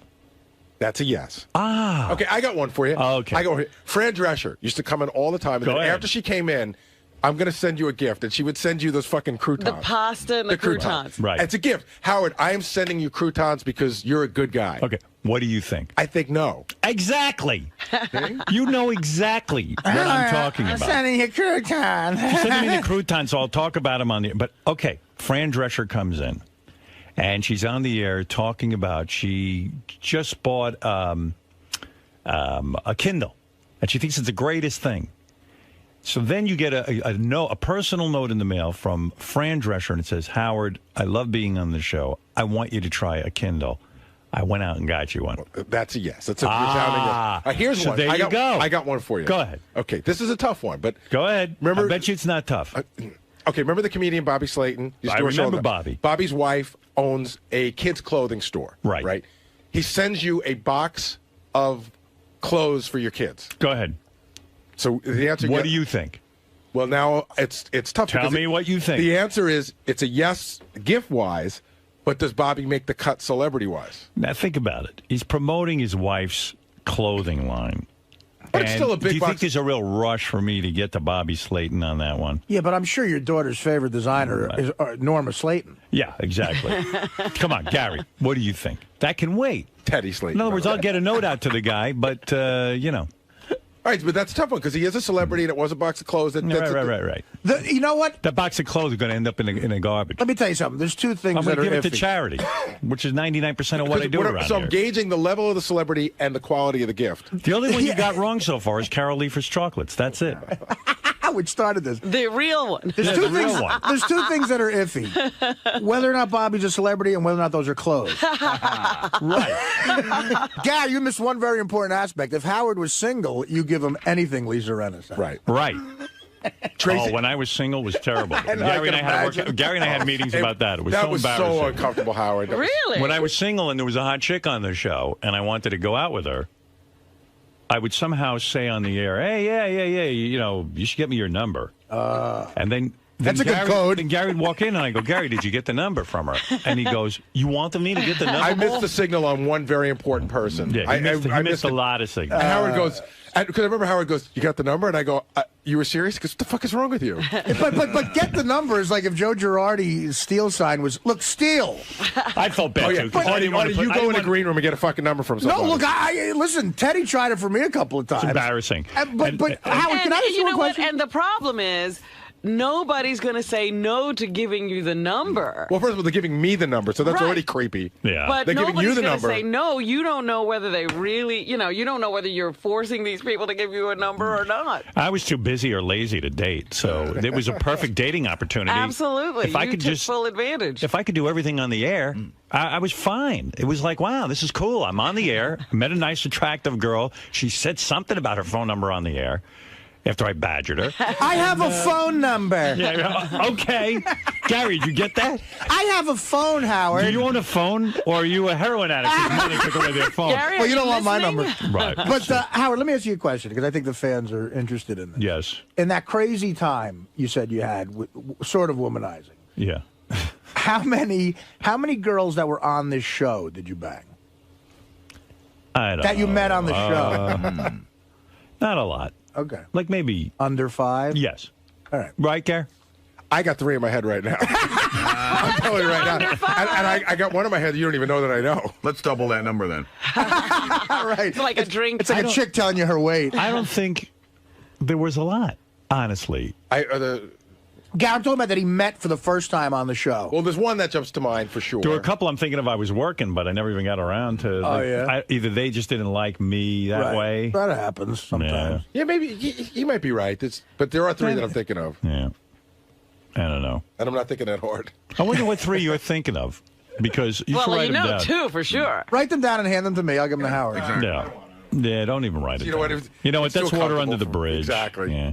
You're married. You're getting Why married. go back there? I'm happy. I do have a great wife. It was great last night. We love her. We watched it. You do? We do do. people generally He's like her, acting or like are they he's in the afraid? marriage, No, too. you know what? Do you think there's anyone afraid to say they don't love her? No. Here's the Besides deal. Sal? But he's acting like he's in the marriage, too. We love her. But in a way, he is in the marriage. Hold on, in a way, I am, and I'm going to tell you why, Robert. Really? I'll tell you why I'm in the marriage in a strange way. He is. I have a friend who worked for a big celebrity for a long period of time, and then that celebrity got divorced, and his life was miserable. Okay. Because that celebrity was miserable. Okay. And his life was miserable. So I if see. Howard were not happy, You're we would all be miserable. fucking unhappy. So the fact that he's happy, I'm in a great marriage.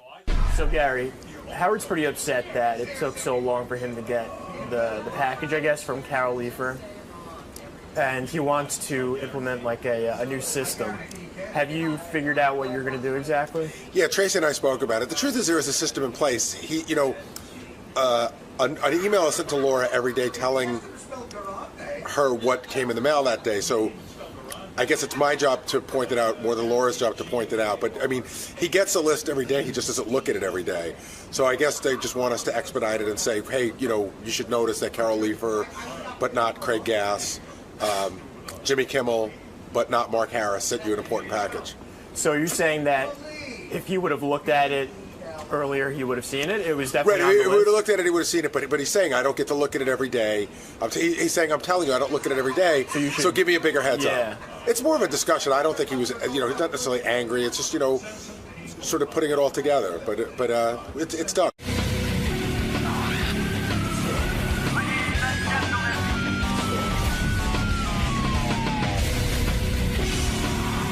I'm Jesse James. I'm here to do the Howard Stern Show, and pretty excited. Been a Howard Stern fan since like the late 80s.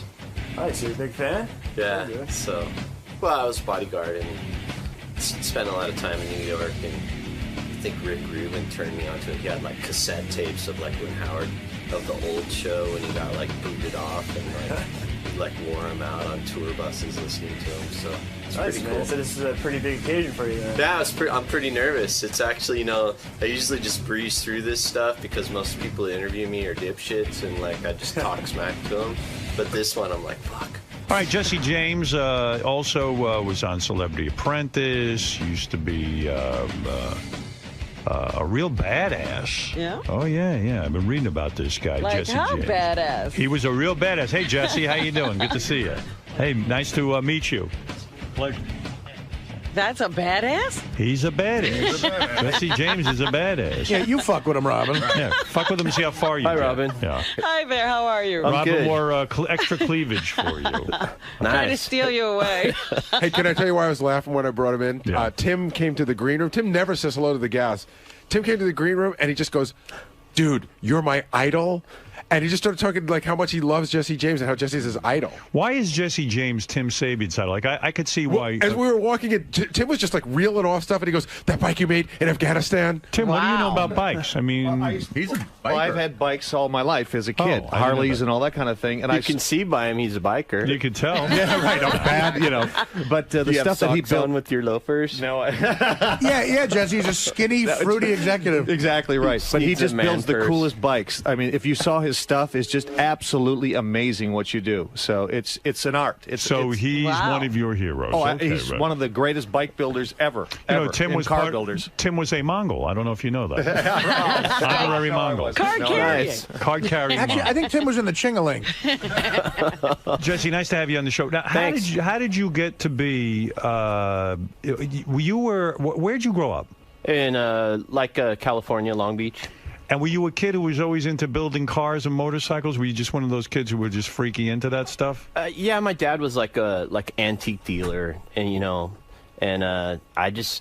I never had any money, and I wanted cool stuff, and I had to learn how to get it myself or make it. Wow. But you were one of those kids that you didn't go to college or anything, right? I went to college for 2 years and played football. Oh, no kidding. Yeah. But then weren't you a Hell's Angel for a while? You were part of the motorcycle club? You were never a Hell's Angel? No, I was a bodyguard for like 7 years. Actually, I have to tell you right now, like, this is, to me, I feel like I finally made it. If I could do your show, I've done like 60 Minutes and everything else, but just to be sitting here, it's like, whoa, man! Oh, that's I'm great. on the Howard Stern show. I love that. I actually met your wife, Sandra Bullock, on her movie set one time. Yeah. Attractive woman. Yeah, Not a she bad told me deal. she called you up one time and gave you some shit for a long time ago. Did she? Yeah, we talked to her on the phone once. Yeah. She called from the set, yeah. Why'd she give me shit? She's German. You were goofing on her, so she called from the set. Right. Oh, she gave it to me. She put me in my place. Yeah. Amazing how easily I cave No, but in. I was a bodyguard and spent a lot of time. The first person I ever worked for was Rick Rubin, and he had these like cassette tapes of your show from like the 80s, and this was in the late 80s, and we used to have them on tour buses and listen to that's them. cool. And it was like, being from LA and California, radio's pretty generic, but hearing like this dude that got kicked off for dirty words. Yeah. Did you so you go to college for 2 years, you play football, you get out of there, and you're trying to figure out how to make it as a young man, and you become a bodyguard. Is that the way it goes? Well, I did security all through high school. I used to work at a racetrack called Ascot. Right. And then on the weekends, I worked at Golden Apple Comics up in Melrose, and I did security for Bill Leibowitz. But then you get into guarding like some famous people. You were Madonna's bodyguard for a while. Yeah, right? Rick Rubin offered me a job, not as a bodyguard, but doing special projects. What does that mean? Collecting money. Oh, no kidding. Yeah. Is that right? What was he doing? Yeah, what was he up to? Just producing, doing Deaf American Records. And then pretty soon they asked me to go on tour because promoters weren't paying and people were ripping them off. And then, wow. It was in the late 80s when violent metal started getting really big and kids were getting really hurt at shows. And so they kind of wanted me to come in and... So that's how you made your living? You were the guy you were the collector. And then I traveled all the way around the world, like in 5 years, about 10 times, and the whole time on the road, all I was doing was going to motorcycle shops and buying parts, and that was kind of what I did. When I was off the road, I'd work on my bike in my mom's garage, and I finally just got tired of it. Did you ever have to beat the shit out of people when you're a bodyguard? No, I'm a non-violent person. No, come on. You're a violent guy, right? Well, back in the late 80s, early 90s, you could still, duke it out, and it was like mutual combat. Nobody sued each other. So. Did you ever have to go to jail or anything? No. Never. You had to think about it. That's funny. I do. Yeah, what could you mistake for jail in that thought? Yeah, right. Because you said on Celebrity Apprentice that one of the reasons you wanted to do it was because you wanted to apologize to figure skater Scott Hamilton because when you were a young man, you stole his car. Yeah. Right? So that was a big thing for you. Well, so they begged me to do the show, the producers and casting people for 2 years. Right. And I mean, I'm never going to do that show. I'm too busy, and it's just not me. But they said, we have Scott Hamilton. I said, okay, I'll do it. Right, because you wanted to apologize to him. Yeah, and I figured I would. I always felt bad because he's a little skater dude. How did you come to steal Scott Hamilton's car? Was that your line of work for a while? Were you a car thief? Well, I was kind of like a crab trying to get out of a barrel. When I was a kid, my parents let me fend for myself. And how old were you when you were on your own? I moved out when I was 15. No kidding. Where was your dad and mom? I mean, what was their story? They kind of split up when I was 5, and they're kind of that beatnik generation where, kids are a drag, and, yeah, well, thanks for having me. Yeah, and so, I mean, honestly, I did a lot of stuff that I'm not really proud of. How old were you when you stole Scott Hamilton's car? I was 17. Yeah. You know, and that was, I only did it because I had parts off of it sold, and I was looking for one, and someone knew of one that was at Ice Capades in San Diego, and so. Where do you move when you're 15? When your parents basically throw you out of the house, where do you move to? I mean, how do you make? I mean, at 15, I couldn't even wipe my ass. I moved in with my girlfriend and her mom. Oh, they let you in. Yeah. Wow, that's kind of cool. And her mom was like, pretty amazing lady that That's amazing. She was the first time that I ever had someone tell me, look, hey, you need to get your shit together. And you're going to live in my house. You're not going to screw around. And you were allowed to live in your girlfriend's house? Were you allowed to sleep in the same room with her and bang her? No, they had a guest house. They let me in. And she also had a boyfriend. The mom had a boyfriend that lived there. So how cool is that? That some woman would take you in just because you're with, probably, I mean, that's unbelievable to me. But how do you get into the house? Because he's banging the girlfriend in the house. Yeah, I know. I mean, the mom's got it. You were banging your girlfriend. It was high school. I was 15, You were banging your girlfriend at that time, right? So she'd sneak into the guest house. No, that would never go. Nothing like that. You were listen. You didn't want to jeopardize the one place you could live. Yeah, and it was one of those situations. If you look at it on the outside, it's like, wow, yeah, you're so lucky. But her mom was actually no BS and kind of like. But they had a guest house. I mean, that's a wealthy nice, chick. Yeah. Well, it was not even. It was like a little house on their garage. A little one bedroom that was like 10 feet wide. And Have you always been great with women? I mean, you were voted the 50 sexiest men in America. I know you were married to the beautiful, stunning, who I wish I could have had sex with, Janine Lindemuller for a while, the famous porn star. Did you get attracted to her from our show since you were a fan? I mean, did you heard her on our show? No, I never really. I met her through a friend and didn't really. I never really saw her on this show. I see. Because to me, she's one of the sexiest broads on the planet. I mean, I know you're divorced now and you're married to Sandra Bullock. But beautiful, right? But fucking beautiful girl, and must have been a monster in bed. And I know she's into chicks, so she was probably bringing you chicks, right? Sometimes things aren't what they seem. Really? Yeah. Are you going to, ruin the fantasy? No, I won't ruin the fantasy. Is that right? It wasn't, in other words, the fantasy I have of Janine is not only, well, she's beautiful, no question. But the fantasy I always had was, okay, she's into girls. I know she brings girls home. And I figured you were having the time of your life. Like, I would have sat there and said, oh, my God, if I could be him, if I could just, be married to Janine, it'd be unbelievable the fun I'd be having. Yeah, but then, real life and reality kicks in. And, I think it's not as sexual, you're saying, as you think it would be? I look at the situation now. I think I got in that relationship. I was married for 10 years. Right. And got out of that, and that was the first serious relationship I got into after being married for 10 years. And I think I more got into that relationship for everybody else. Because so guys like you would think I was cool. So exactly, that's true. That can happen. You're like, hey, I'm check this out. You almost everybody expects me to be having this life, and even though you think something is wrong with the relationship, you go, it can't be anything wrong because everyone's jealous of me. Everything's really, really great and awesome and amazing while things are good. Right. But when it starts to spiral out of control, so much so that I feel like I'm losing it and going crazy, then it was. I think my basic synopsis of the situation, was amazing. I fell head over heels for this amazing, beautiful woman. Right. And then all of a sudden it started going bad and ended like nuclear warfare. And at the end of the day, we have this amazing daughter. But what could have gone so bad? You know what? I don't really want to say anything bad about her. She's in jail. I know. Did you hear when she called in?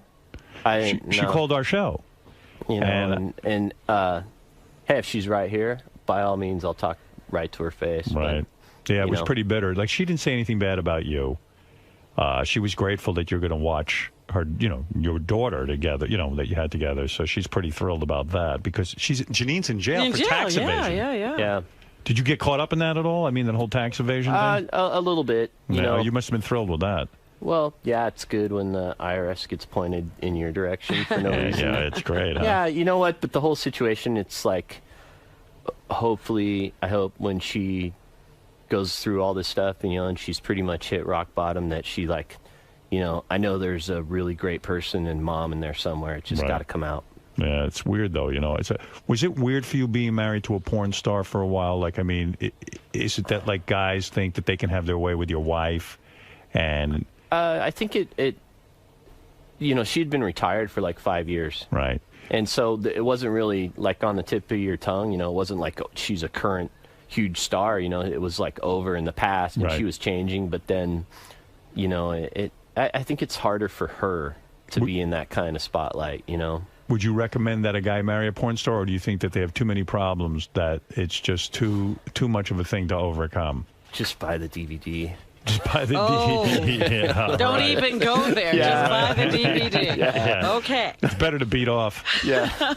Was it hard for your current wife, Sandra, to get over the fact that you were married to a porn star? Did that almost destroy your new relationship in the sense that she couldn't take you seriously because you had been married to a porn star?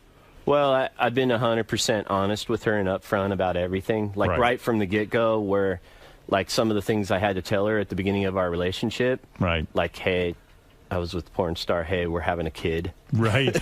And all this stuff. And like several points, I expected her just to turn around and run. Yeah, because that's right. Your wife, your porn star wife, was pregnant when you met Sandra, right? And it was like your marriage was ending. So that's a tough situation. Taking up with a guy who's just ending a marriage. We were already apart like 7 months before that. And finding out like when she was like 6 months pregnant, it's like, guess what? And I'm like, bullshit, like. But that could almost destroy a relationship, especially with Sandra Bullock. It's been really hard, but it's a testament to what an amazing woman Sandy is, Well, how do you meet Sandra Bullock? Yeah, that's cool, because I tell you something. I met Sandra Bullock for 2 seconds. This is before you.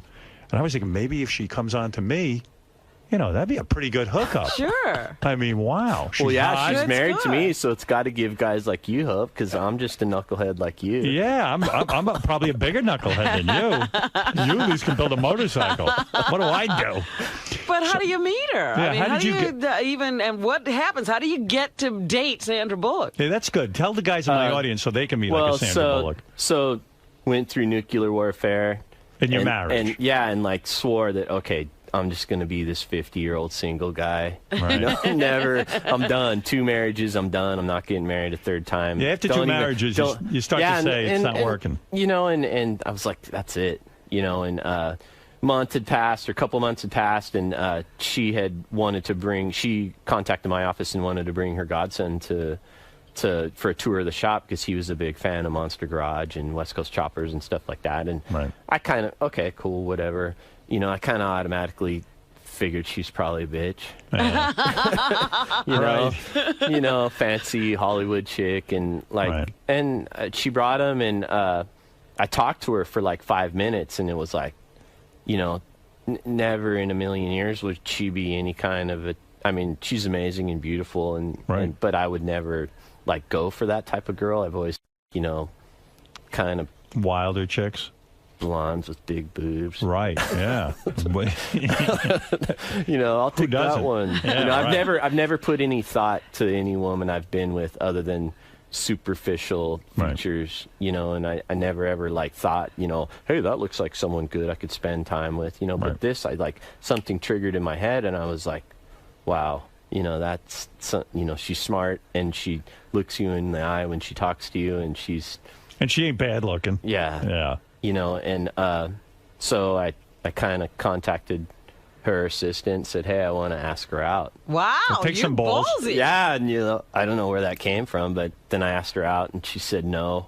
She said no. We're not interested. Why? Because do you think because, hey, you know, you're some like motorcycle dude, and you're also getting out of a marriage with a porn star and all that other stuff? Well, I don't think she knew that much about me, Right. and you know, just why do you think she said no? Probably because she's smart. But did she? So when I get a no, that's no. I'm like, You don't go back again. How does it wind up being a date? How did you kept going back? Hey, you know, squeaky wheel gets the grease. Yeah, huh? So I you know, we kind of emailed back and forth for a couple months, and it was. Well, wait a second. She says no. Mm-hmm.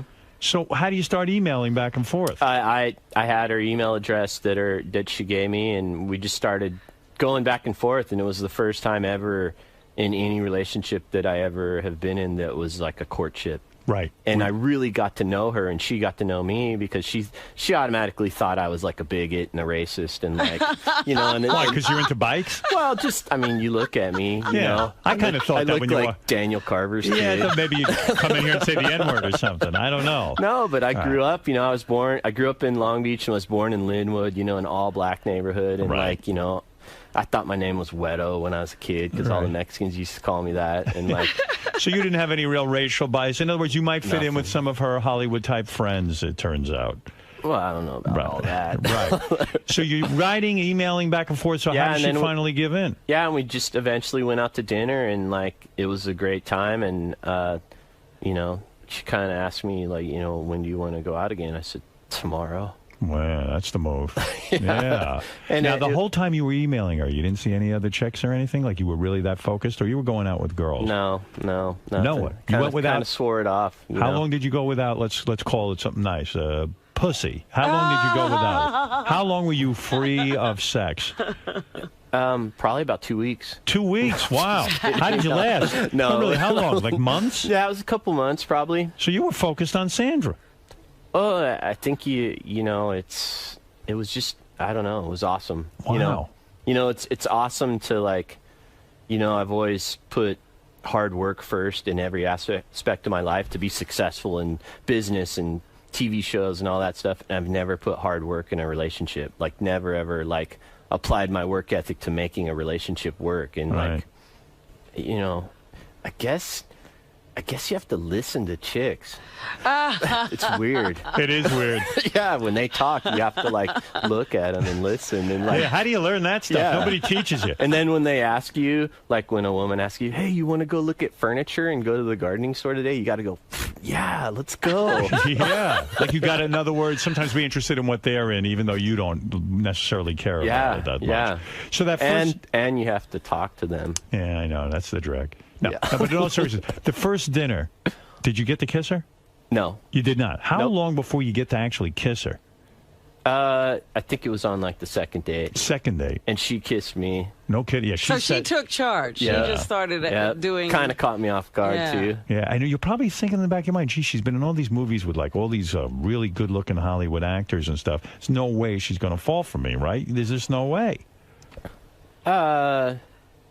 I would be so goddamn insecure. I mean, she's been around every good-looking dude on the planet. I don't even know who she dated. None of those dudes can weld. That's true. You know what? Stick them on an island. Could they build transportation? No way. She'd better stick with you. They can't fix the microwave like I can when it breaks. You actually are a man. You're a real man, right?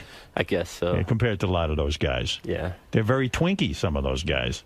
So did she lay down any rules? When you start to get in a relationship with her, she's got publicists, she's got all kinds of things. She's a super famous actress making $17 million a film. It's almost like Pretty Woman in reverse. You've got to get the rules read to you, right?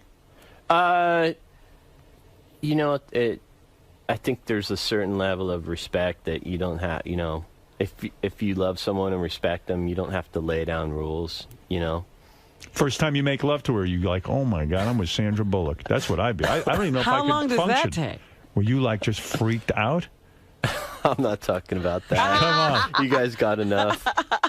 Seriously, she's the best lover of your life? Absolutely, hands down. Look at this. Yep. Keeps it real, huh? Yep. And you've been with some people. You've been around. Not Did really. her people try to break you guys up at all at first?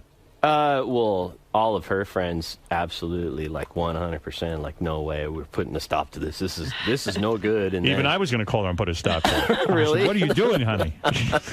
No, I don't know her. I had no idea what was going on. I'm happy for you. You know what I mean? It must be a great life. What do you guys do all day anyway? Well, you're working all the time, right? Yeah, both of us work, and we surprisingly live a normal life. We just, got a big house?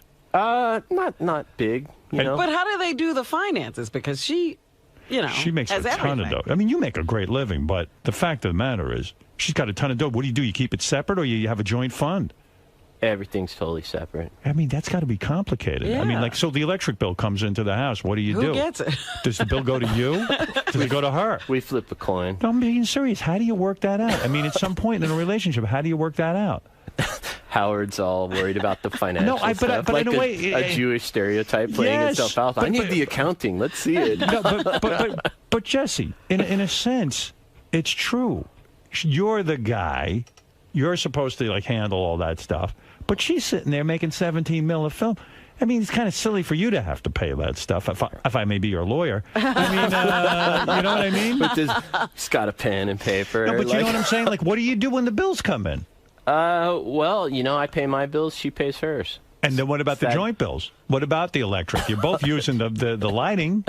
I mean, you know what? Not get any light. If you love someone and as much as I love her, nothing's an issue in that respect. We just handle our own stuff, and some stuff I pay for, some stuff she pays for. Prenup though, you got to sign, right?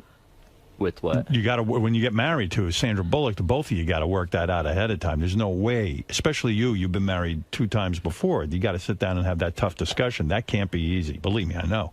It was, everything about it was totally easy. Really? Yeah. Yeah, because a lawyer came with a big phone and I book think worth of paper. it's a test, to people that kind of have, perceived success in their field. We both are strong, and we don't, I think when it's lopsided, when, you're marrying someone that's like a remora. Right. And, then you're going to be sweating all the details. But her and I, we're. And you got a motorcycle shop, right? Yeah, a little one. A little one. No, you like a leading guy in this whole thing, right?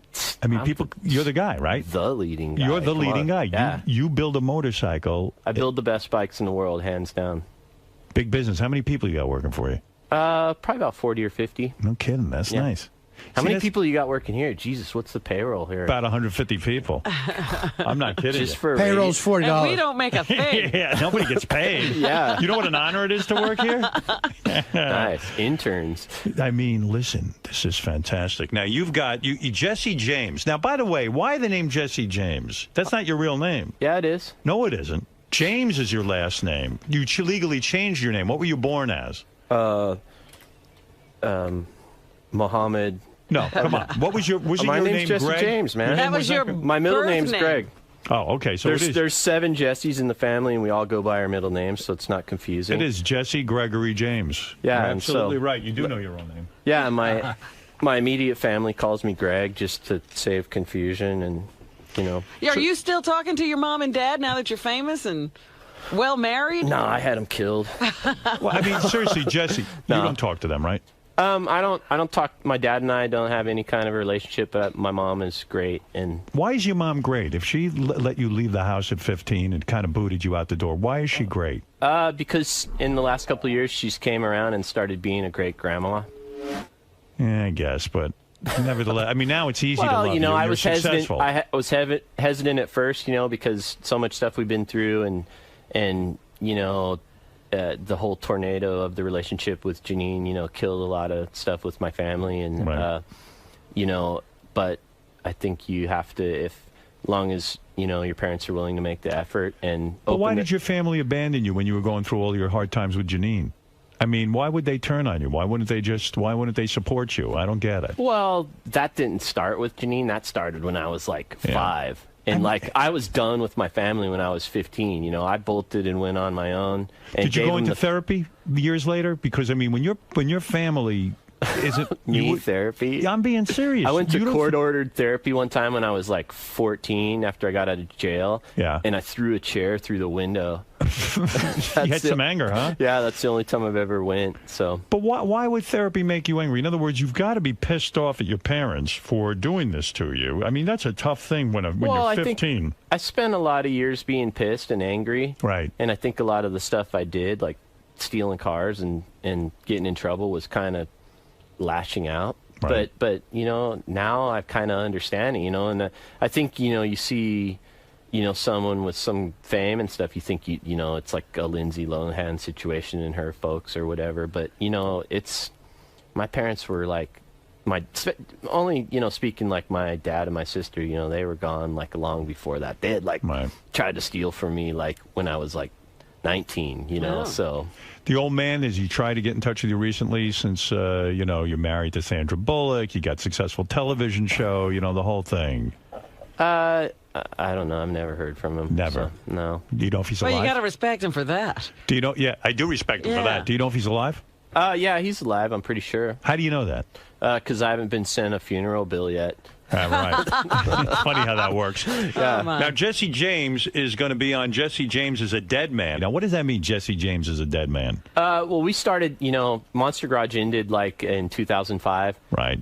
Fred, you must be a big Monster Garage guy, right? I'm a big fan of Jesse's, too. I thought he was like, and I think I wish he had punched that guy on The Apprentice who was asking those, who's that guy? That Piers Morgan? Yeah, the teabag dude. I don't watch that show. What happened with Piers Morgan? They were just kind of being dicks and like him and Donald Trump were like trying to press me to bring Sandy onto that show. You're not going to do that. Yeah, it was and you know something? The lamest excuse that Donald could give to fire him is because he wouldn't bring, you know, Sandra on the show. And I'm like, that's the dumbest excuse I've ever heard in my life. Well, I mean, you were on the show. Doesn't mean Sandra Bullock's going to be on the show, right? I mean, it doesn't mean you come in a package. I didn't yell at you for not bringing her today, right? No. No, you that's absurd. You were kicked off The Apprentice because you didn't bring Sandra Bullock on? Well, I remember what Donald said. He said, well, you didn't bring her on for the big charity thing. Yeah. And so I don't see you bringing her on in the next couple of weeks, so you're fired. Yeah, they kind of made themselves look like assholes. Yeah. But that's not hard for them. So, Fred, you're a big fan of those bikes? Fan. I'm a big fan of chopper building as an art form. I think he's one of the leaders in that field. What bike do you ride? Let's see if Jesse has any respect for you. He's not going to know. It doesn't care because I'm not a chopper rider. I ride a Triumph. Nice. I'm not a hog guy. I'm too big for Triumphs. I look like an oaf on it. So what the idea of a personalized chopper is? In other words, you build it's a one of a kind? It's like if you went and had a tailor-made suit to fit you, you know, we kind of tailor-make bikes for customers. You know, they'll come, like we built one for Shaq, you know, and he's 7'3". Well, he would need one. Yeah, is a guy like me a pussy because I don't ride a motorcycle? I'm afraid I'd hurt my leg or something like that, or roll off and get killed. You know what I mean? I actually have fear. Well, you know what? I've built a lot of bikes for guys like you. Yeah. Jesse, did they make them with training wheels? Yeah, you build a I'll admit it. I'm afraid. Let me ask you about motorcycle riding. But I've seen guys like you that have come in the shop, and I'm like, oh man, who's this motherfucker coming in here? You know, like they got like a shiny Rolex and driving a BMW, and then I'll build them a bike. Yeah. I'll build them a bike, and it's kind of like it makes their personality come out of like who they really want to be, and like all of a sudden they got, you know, they're growing a little beard. And like, in other words, you would say I'd be less feminine if I had a bike. I think you know, I could see you riding a bike. You could. Yeah. I'll tell you my fear of riding a bike. I know a lot of guys who ride bikes, and they always have a story of an accident, and the ones that survive either have brain damage, or I have one friend who was a big bike rider. He has pins in his legs, and this guy's a real, you know. I got pins in my legs. No kidding, from falling off a bike. Bikes, race cars, stuff like that. Do you do hardcore stunts, right? What is this? Jesse's stunts on the show include riding a nitromethane-fueled motorcycle at 200 miles an hour. Good Lord. Yeah. What, are you like Johnny Knoxville? Do you have the death wish as well? No, I think you know, this stuff that we're doing on the show is more challenges and stuff that's mentally and physically demanding. You know, I think Jackass is great. I love that show, and I love Nitro Circus. Right. But it's more buffoonery of like hurling yourself off to something and stuff that's over in a split second. I want stuff that's going to be like, okay, I have to train for months to get ready to do this, you know. And a nitromethane-fueled motorcycle at 200 miles an hour, riding a motorcycle in minus 60-degree temperatures in the Arctic and leading the police on a high-speed chase. Are you insane? I mean, seriously, do you think you're crazy? No, man, I'm lucky. It doesn't even sound like fun, riding in the Arctic. If I'm living the life you're living, you're successful, you've worked out all your issues with your parents, you're married to Sandra Bullock, one of the most successful actresses in Hollywood, and beautiful. You got great kids. I mean, what are you doing? What, you're going to risk your life doing this stuff? Hey, man, life's only a one-lap race. Is that true? We only get one lap. And so you could either just sit here and talk about stuff all the time, or you could build a bike and put your chick on it and go ride. And I think it's Am I a mama's boy because I don't do this? You know what? I think it's great that you're scared of it, because that means you'll love it that much more when you actually do it.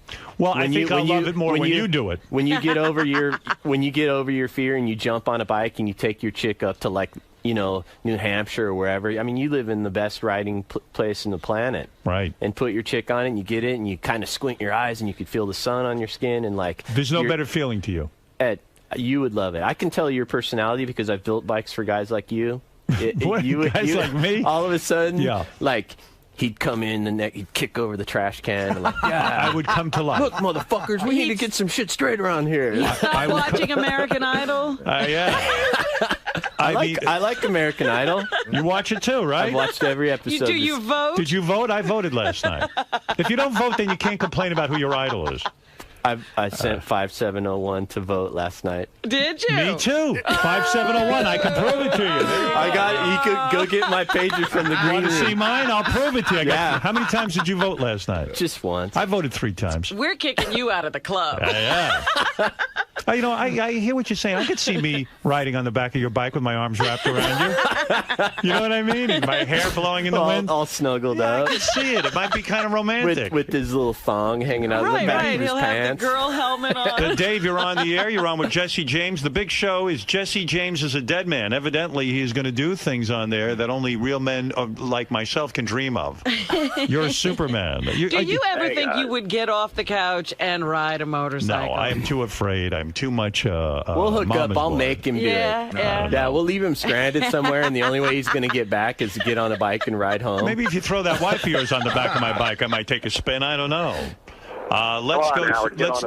Let's go to Dave. Dave, you're on with Jesse James. Hey, Howard. How are you doing? All right. Good. Hey, Jesse. How are you? What's up, man? Hey, man. I big fan of yours and been riding bikes since I was 4 years old, and I got to agree with you to Howard there. You got to get on a bike and experience it, because it's... You know what's funny about this? There's a lot of guys out there riding bikes and living the wild life. Fred. I love it. And where am I in all this? You got to just do it, Howard. Yeah. You know what? I think I'm too much of a mama's boy. My mother had tremendous fear. You are not riding. My parents told me that if I ever got a bike, I'd be kicked out of the house. Well, fuck it. I moved out and then got a bike. You're a rebel. You're your own man. Yeah. But do you ever think of confronting your fears? Absolutely not. You want to know something, though? Yes, I do. I'm going to be honest. One time he picked a hangnail, and it went all the way. You want to know it something, went past Jesse? the nail bed. Jesse, in a way, you're right. In a way, you're right. I'm going to be honest with you right now. He's going to go to bed without brushing his teeth. I am so full of fear. Jesse, I am so full of fear that, do you know, when I first started to run, I run. That's my exercise. And when I start to run, I would hear my mother's voice in my head saying, you can't run in the rain. You'll get cold, you'll get sick, and you'll die.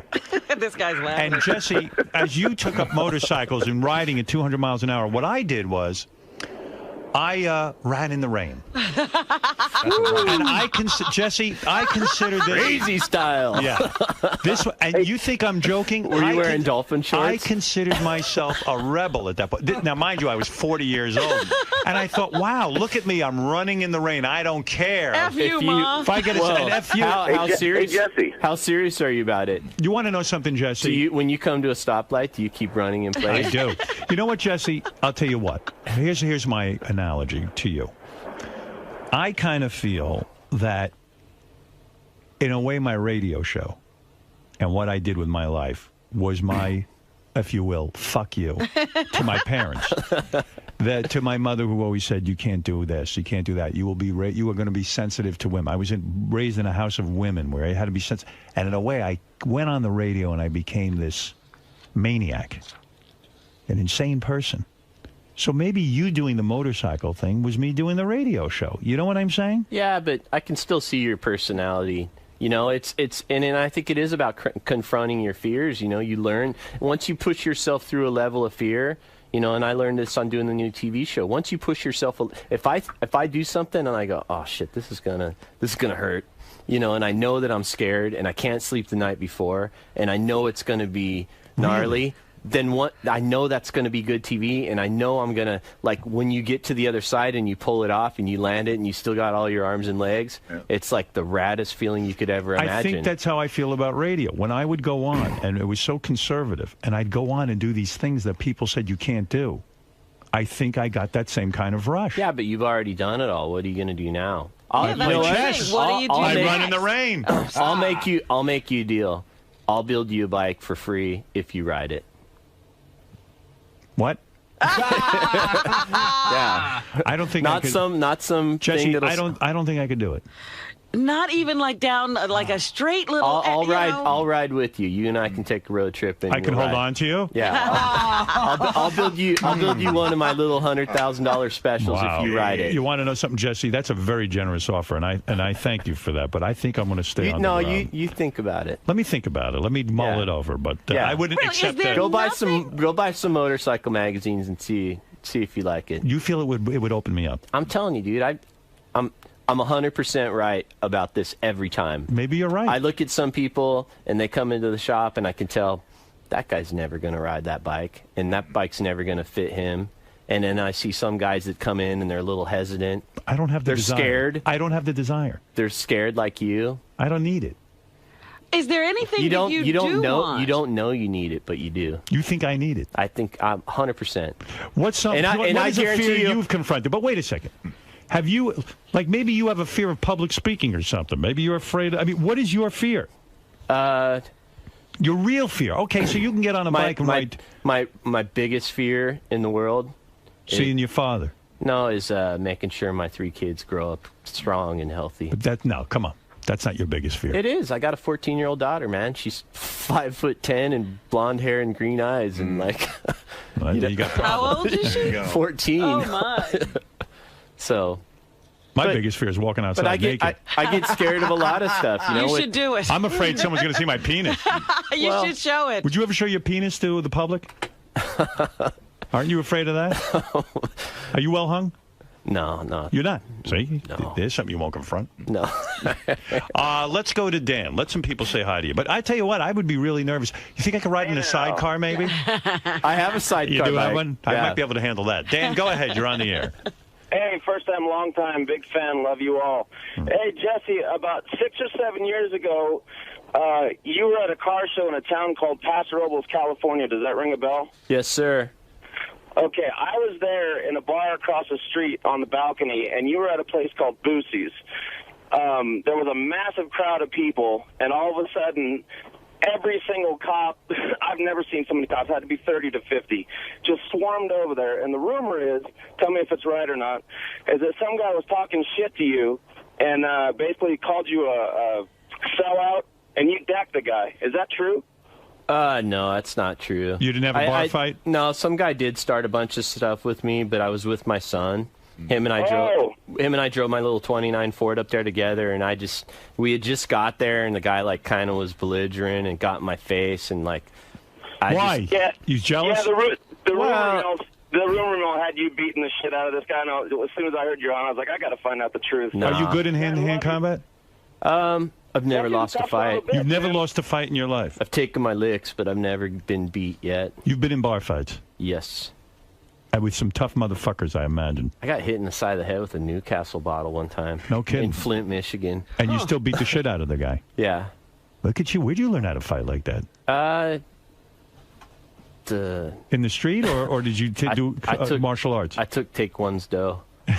You just know how to fight from growing up, right? No, I took a little bit of martial. I don't want to talk about that stuff. You did a little bit of martial arts? Yeah. You know I'm a brown belt in Shotokan? You can go to any martial arts store and buy any color belt you want. They're like $19. Hey, I might have to fight you. You could be a triple black belt. You've never lost a fight? Nope. You think you could do ultimate fighting? You know what? I'm not much of a grappler. You know, the kind of fighting that I did, that if you go down to the ground, you cut your percentage of winning by 50%. So what would you do? Just punch a guy? I think, keep your space and keep your distance, How do you take them out? Well, the best way I've found is break their clavicle.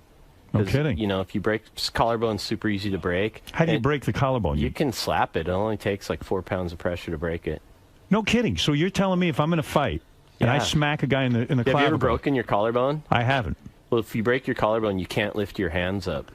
No kidding. So if you go for the rather than even go for the face, just nail it and that fight's over. Like Benji, come here. I'm going to demonstrate on you. I'm going to smack come you. Here, Benji. Let me break your collarbone. Let me just break your collarbone. Big deal. Like that. Yeah. Wow. Did you know that, Robin? I did not know that. I know you can't. I didn't know it was so easy to break. All those karate I know you can't lessons lift your arms. I wasted my time with. But why can't he talk about it? It's like he went to some secret society or something. He doesn't like to talk about it. Are you afraid if you brag about it, then guys will want to challenge you and all that kind of crap? Yeah, and people are already, I'm the guy that everybody wants to fight. You're a target already. Yeah. Oh, you seem like a nice guy. I don't get that. I don't know. It's because I'm so pretty. That's the problem with you. Let's go to Mark. You ever have to fight more than one guy at a time? Yeah. No it's kidding. usually always like that. It's never just me and one other guy. I mean, I haven't been in a real fight in a long time. But Right. The last fight you had was more than one guy? No, it was one guy. Wow. Boy, I never get into fights because I run. Mark, go ahead. You're on the air. Hey, Howard. Thanks for taking my call, man. Big fan of yours, and Jesse, I'm a huge fan of yours. What's up, man? If you are going to turn down, or Howard, if you are going to turn down that bike, man, I swear to God, I'm going to drive to New York and I'm going to slap you. Jesse James, he's Elvis in the bike building. I understand that. First of all, let me explain something about myself, fat Mark. and on drugs. I would never take a free bike from Jesse, even if I was the biggest bike enthusiast in the world. That's number one. If I was going to get a bike from Jesse and ask him to make a bike, I'd pay for it. That's number one. That's my code. That's a safeguard. That's how we roll. Yeah. No, that's the truth. So I would not feel comfortable. So basically now he's legally trying to get out of No, because I I'm would serious. I'm not allowed Jesse, to accept any gifts. No, on the air. no, I could accept a gift. I really wanted to go ride this weekend. Jesse, but Jesse, look at me. I wouldn't do that to anybody. I wouldn't take a free, okay. If somebody hey, wanted I'll to- build you a bike and make you like it just to prove a point. Well, that's different. God, Howard, what are you doing? Mark, stop it. I'm not a bike guy. You really wouldn't just the idea, just to check it out to see if your personality wouldn't change. Let me if tell you, you wouldn't get something listen, out of it. If NASA called me now and said, "We're going to build you a rocket ship so you can go to the moon," Can you imagine I a wouldn't do it. badass? Can you imagine a badass West Coast chopper like rolling up to somewhere and the guy gets off and he's like got a scowl on his face and like, man, who's that dude? That's Howard Stern. What? What is the most expensive bike you've ever built? I just built one that was about $300,000. Why is it $300,000? Yeah, it was probably a couple thousand hours of labor in it. Because it's so specific. It's so like you had to make it the way the guy wanted it and put in all the. It was just it was a bike with a sidecar and it was all polished aluminum, handmade, not a ripple in the whole body, and just riveted together. And Jay Leno build that car? I mean, that bike, is he one of your customers? He doesn't like my type of bikes. My stuff's kind of fast and outlaw. And oh, I see. He likes more of that. He likes a nice, safe. Chitty bang bang. Right. Stuff, yeah. Not a real man. Yeah, go ahead. Hey, I was looking online. How much was the Shaquille O'Neal bike? He built a bike for Shaquille that Shaquille fits on. So it's like 10 times the size of a normal bike. I built the bike for Shaq, and I only charged him $50,000. Because he gave me some Lakers season tickets. Oh, nice! And then everybody went to like the Century Club the night he got it, and told everybody he paid $150. But you know what's funny He's a about big timer. Now here's a guy. Why did you say to Shaq? You have to be in prime condition to be a basketball player. God forbid he falls off that motorcycle. Well, he's got a contract with the bike I built him is his favorite bike. It's the only bike that fits him. Right. And Phoenix has a contract with him where he's not allowed to ride it. Not allowed to ride any motorcycle. Right. Since what's his name up the Roethlisberger or Roethlisberger? Yeah, since he biffed on his Hayabusa, now they. Of course. Does your wife worry about you doing this stuff? Does she say, "Don't do it. I love you"? I didn't ask her for permission. Wow, you're a real man. I have to ask Beth permission for everything. Well, anybody that's ever came into West Coast Choppers, any dude, yeah, and said really serious, wants a bike and everything, said, "I'm going to go talk to my wife about it." Right. They've never came back. You and Sandra aren't going to do that Hollywood thing where you adopt one of these Malawi kids from Malawi, the country that Madonna goes to. A little. kid. You're not doing any of that stuff? Hey, cracker mom, cracker dad. It's kind of weird. Ralph, go ahead. You've got the last word. Yeah, you know what annoyed me most about Jesse on The Apprentice was you keep running around going, I'm a blue-collar guy, like Artie's rap, and you're not. You're married to a huge star. You've got, a huge porn star. You even said yourself you invented this type of reality TV. So how are you a blue-collar guy? Why don't you come to work with me 15 hours a day and in my shop welding and making stuff all day, 7 days a week, and tell me. But you're still married to a huge movie star, and you're that on doesn't TV, that doesn't make me a movie star. Sure, it does. It makes you. Oh, in it that does. Group. It makes you in that group. Is there an argument in that group? But you Jesse, are not you probably have tremendous amount of Hollywood friends. I have a 5-mile radius of life.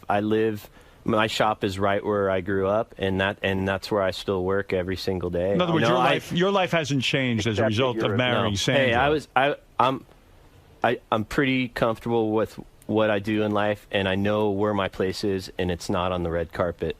Right. You're not a blue-collar guy, though. Yeah, okay. You keep thinking that. Why is it a bad thing to say? I don't get that. Well, really. I just... it's how he defines himself, and you're calling him a liar. You're talking through your ass because your head knows better. I think I know what Ralph is saying on one hand, but he definitely has more of a blue-collar mentality. If you compare him to the other people on The Apprentice, I mean, here's a guy that actually would get up, go to work in the morning, put in his 8 or 12 hours a day and come home and, his hands would be dirty.